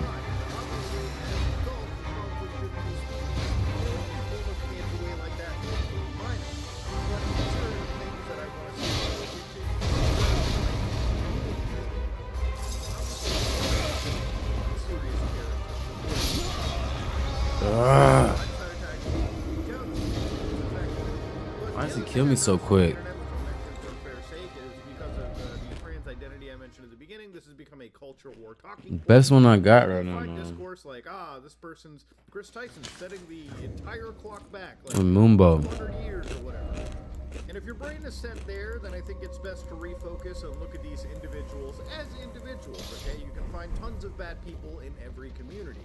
That said, there are a few things that I find inexcusable from a personal level, and it's beyond more than just what people are talking about. So let's actually dive in. Now, in this situation, I like to always delve deep into these situations and really try to come to the and oftentimes is very nuanced.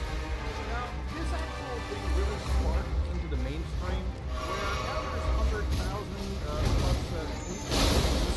This whole story has become a crazy situation on the internet, and one of the actually experiments into this was YouTuber Prison 42.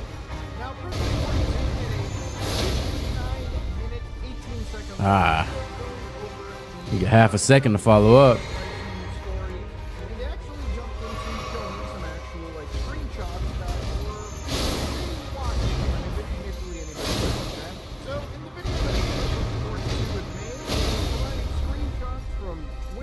Nope.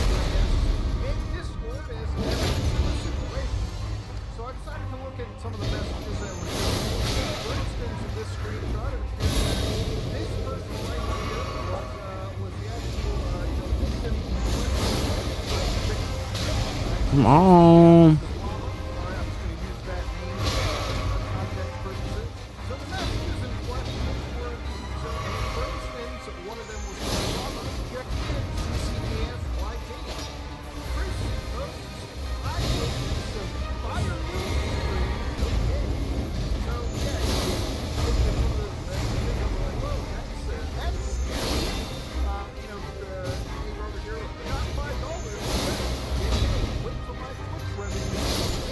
Out of here.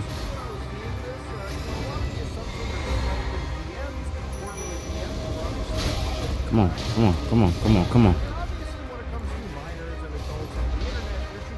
Help your boy out.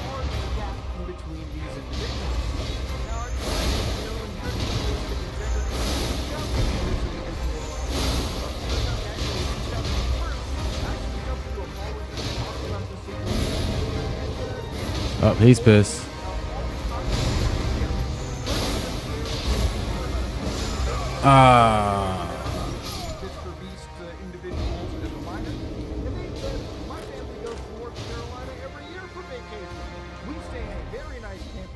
I know now. It happens to be 2 hours away from the Mr. Beast studio.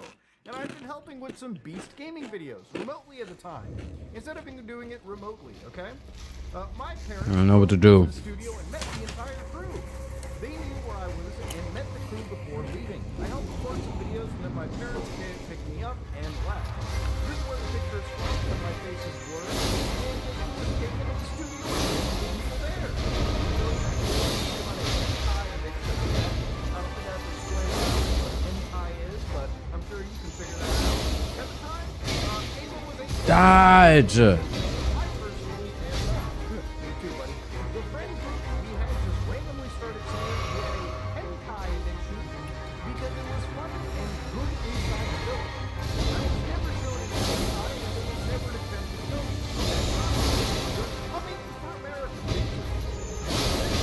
Damn it. I was in. Not to me personally. It's just a funny picture. I would never said anything explicit or actually Fuck off. anything explicit, vice versa. I'm not a victim of bullying, and if I was, I would have already come forward. I'm on the way when you're a person, and I've seen multiple instances of people actually getting rude. I'm not one of them. I'm not using my name to attack someone. They're a real victim of SAs that deserve to have their voice heard. No. Now, in this moment in time, to be honest with you, I really can't just Why would you try to square up with him?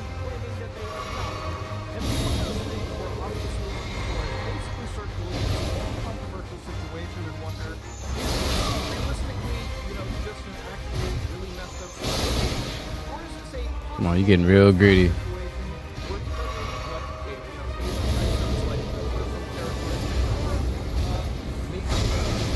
That's cheating. Now they both juiced up.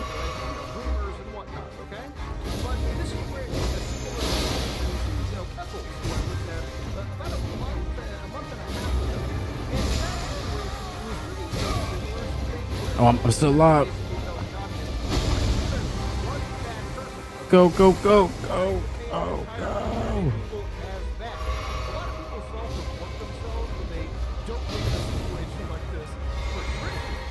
Now that being said, I wanted to provide every context here. This being said, if you're in a wheelchair that interdicts adults or people under the age of 18 years in this case, All right, focus one. that, you know, state coming for America, like you should, that word should never even be heard. The other thing is, you know, you got to I mean, as an adult, you are in the situation that now. This kind of stuff is never going to be here, but as an adult, that advertise your jokes, no matter how edgy you think your group is, especially when you got it's disgusting, and there isn't any way you can stand it. Look, there's lots of things that I've discovered in this entire situation where people come across as a favorite actually not a great person, okay? So let's get the things that we can actually somewhat reasonably confirm in the power of the internet, way back archives, and so on and so forth. Now, according to, you know, again, I just kept catching them back to back. who had actually told me that their interaction with this individual, you know, Prism, was not something They got that focus was one. entirely discussed properly. They actually believed that they were more so applying for a job, from what I understand, versus actually discussing these entire situations. Which, again, if you're So which one's gonna be? not actually being upfront and honest about why you want to interact with the subject in the first place, that's something that they can do. So here's the thing, if you want to actually go and, you know, drop some hardcore evidence on people, you probably want to do it in a realistic way. I want him. This I'm fully focused this through.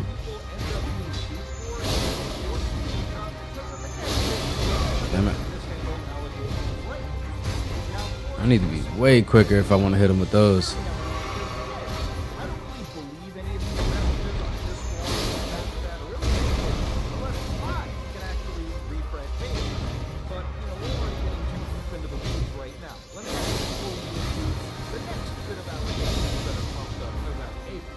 Now, because of these Twitter messages, let me go check out. No, no, no. Which is obviously never a good sign. The next bit of information that came out was another individual. No, dodge. Showcase a snap Man, fucking idiot. and Chris Tyson.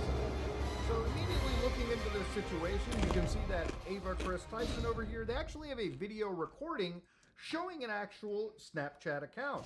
So of course, as you open this video up and you actually zoom in, you can see Tyson, well, let me actually get this actually a little bit blurry. So Tyson knows IT, okay? 202,000 followers, blogger, and so on and so forth. Come on. His actual messages, for instance, didn't step up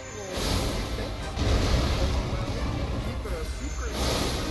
What exactly is the secret? Let me read this. I don't know if you've heard about my bathwater friend and how crazy it's gone, but my phone is actually sold out at the moment. I believe this is in reference to, I think it's Delphine, or you know, one of the bathwater stuff right over there. You know, things that you probably should be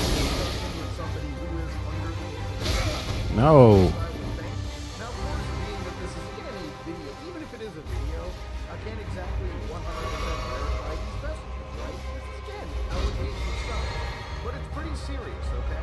You know, people are willing to talk about people like Dr. Disrespect. Then these are things that we all have to cover, especially when we're dealing with large channels on YouTube.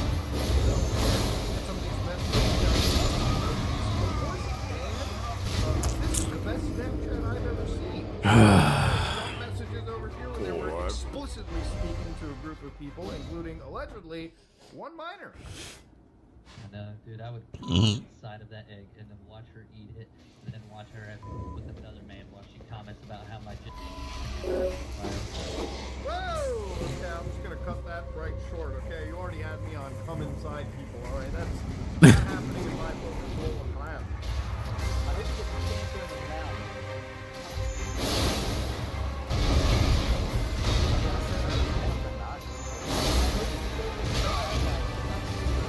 So now my timing is completely off now.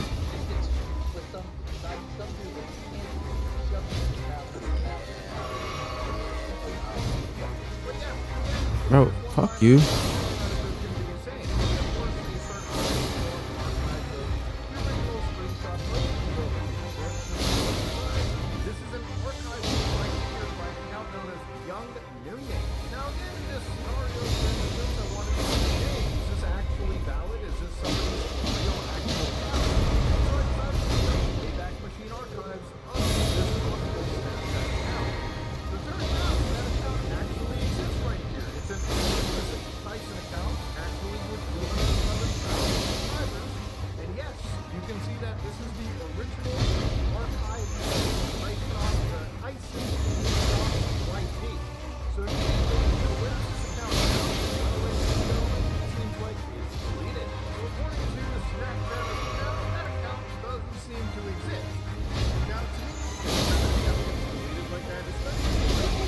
Why? I be dodging them bitches, bro, and they just be cheating me out of them.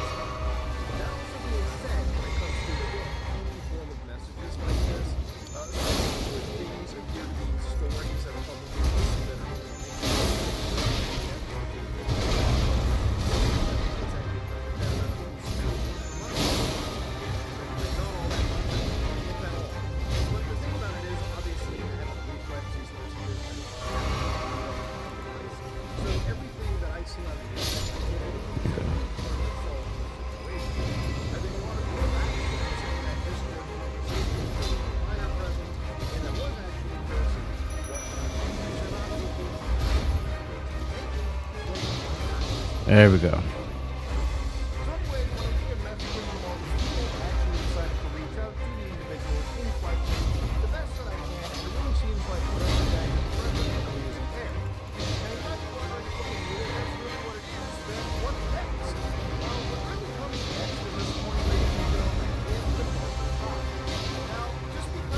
No.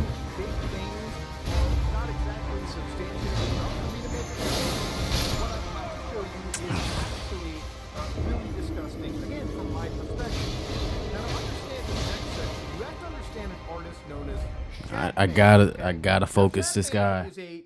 I gotta focus him. Fuck. I get one guy down and boom. After that, I'm good to go. So somebody got to go first. Well, him, I got to play it different because he keep hitting me with this weak ass move.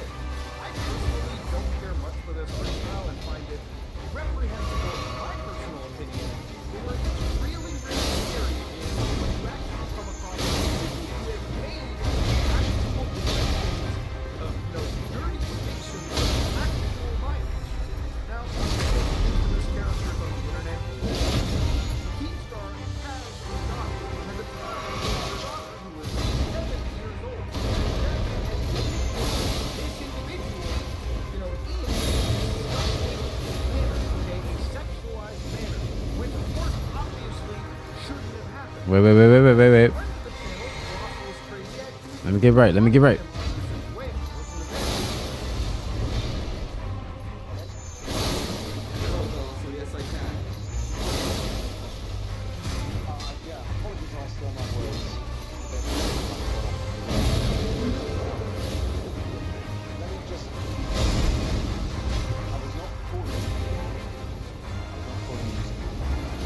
I really hate they moves.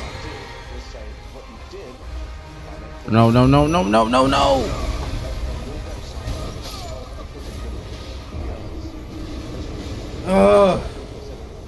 Lord. I can't get both of them down at the same time like that, man. Totally understand. Because they both use their stupid fucking powers. Like the controversial nature of the picture to post it under such context. It started off as a controversial joke. Yes. You didn't go through with it. I would have never. I would have never.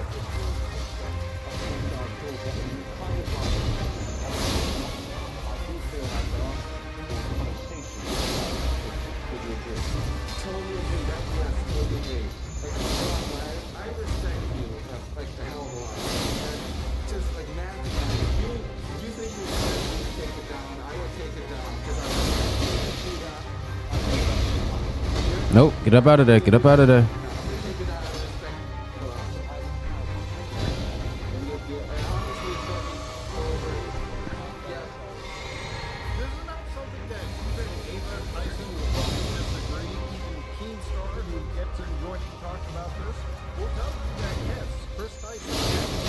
Damn it. Keep forgetting.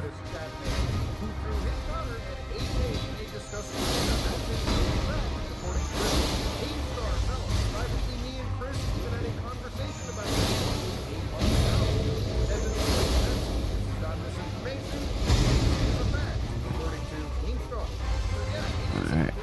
Gotta get right on health. Let him leap his ass up over here.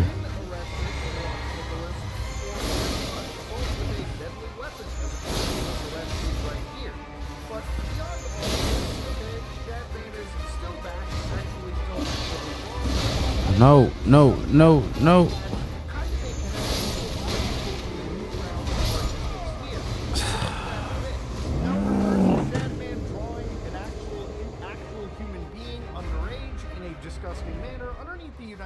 Obscenity laws. Obscenity is not protected under the First Amendment's right to free speech, and violations and federal obscenity laws are criminal offenses. So while the United States has a three-pronged Miller test, to go down to obscenity law and minors, federal law strictly prohibits the distribution of obscene matters to minors. Any transfer, stamp, or attempt to transfer such materials to a minor over the age of 16 over the internet is punishable under federal law. Illegal to use misleading website domain names, using a minor to use harmful or obscene materials, using a cartoon character. How did he hit me? Man, I was so fucking far away. That's crazy. Come on, man. I don't give a fuck. Start this shit back up.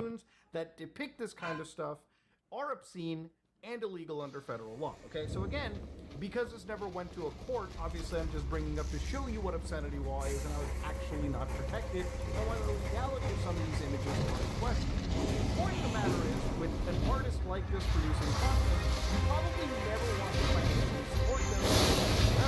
Now again, the reason why the store is that yours truly again, I actually have the way back link right over here. Come on, give me a break. Don't want to fight you.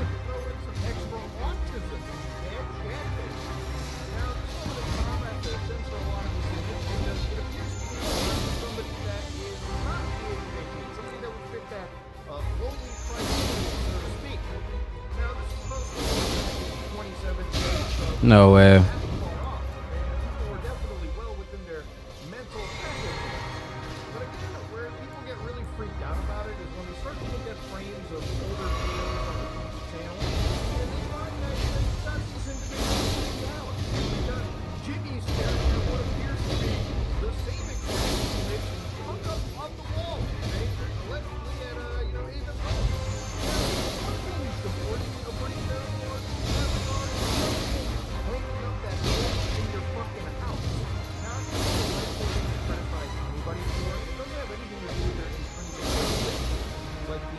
gym. It has more to do with him. He Haters. because of the scrutiny that this individual gets, what effectively happened was old Reddit accounts started popping up. Now, according to the internet, they started to look into older accounts right over here and found that they were linked to a Reddit account known as Tyson Boy 34.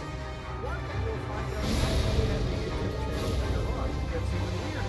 According to archives that were found, Tyson Boy basically was one of things like monitor that had entire constantly playing, not good enough for the boy, allegedly being posted. And of course, you had other things like Batman is gonna love this. No way. The Pixar's incredible.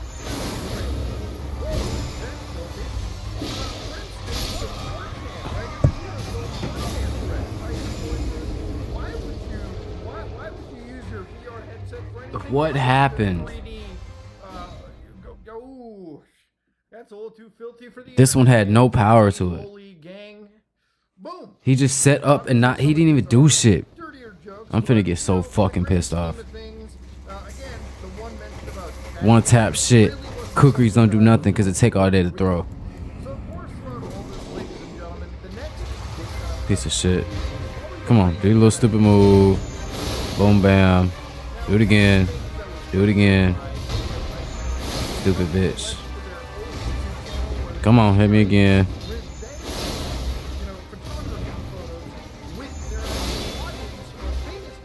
I don't even want to fight you. So why are you in my face?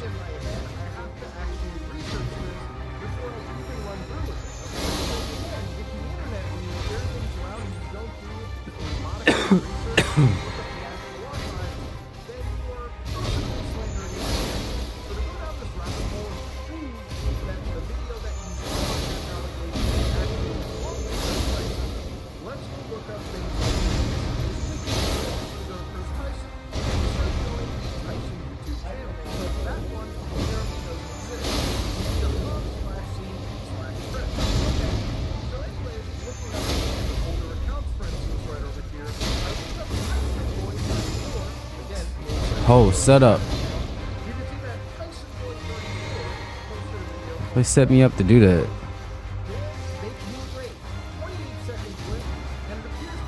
Fuck you, you know who I want to fight.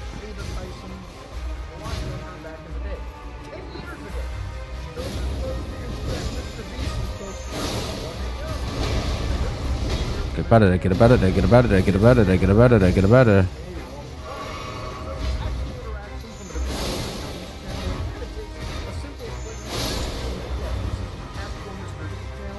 All right, focus.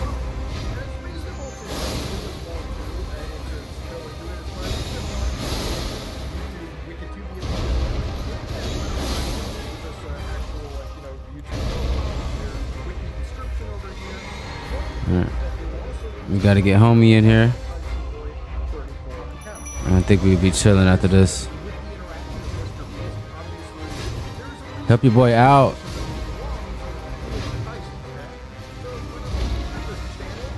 Hit him. Thank you.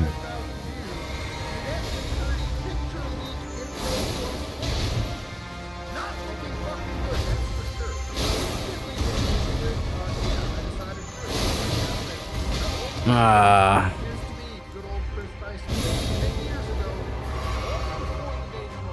Alright, so now he got a tail.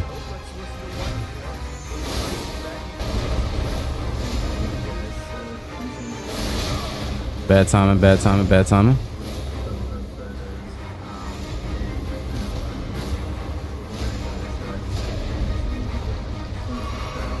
I remember that one.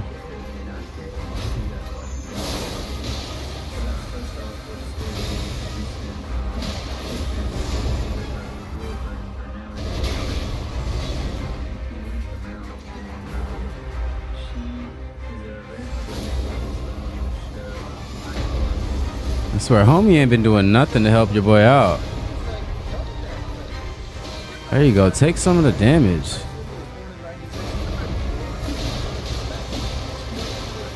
Come on. Finish him. Finish him. No. Finish him. Finish him. Finish him. Finish him.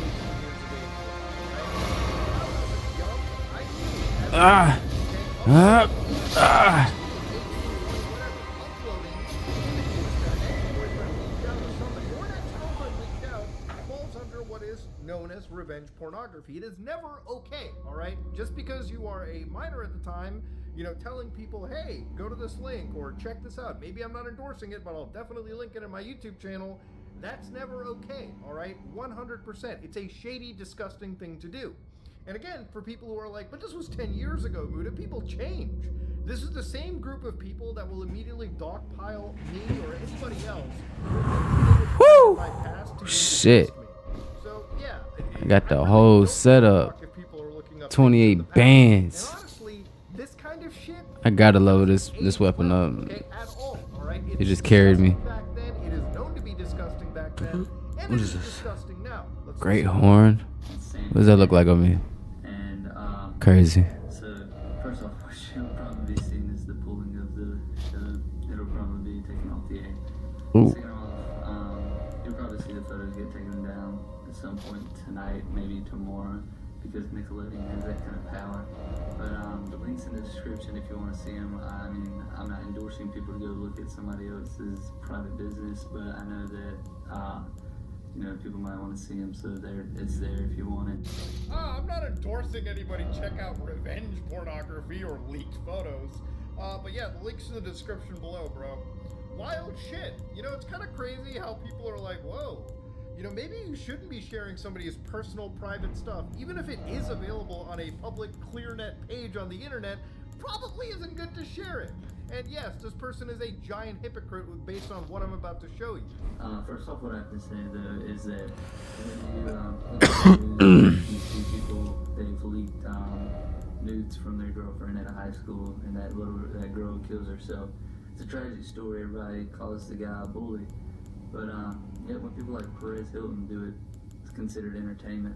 So he's bringing up some cockroach e-celebrity shitbag like Perez Hilton and thinking, yeah, it's okay now if I do it. Anyways, you go to their actual link, I shit you not, they actually still have one Dope. that goes to Hollywood Life.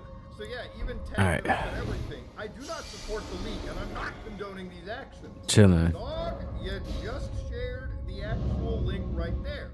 And yes, it is the actual link, because when I put it into Wayback Machine, I do come across what appears to be leaked images that should not have been leaked and shared around. And yes, this person literally linked to a website right there.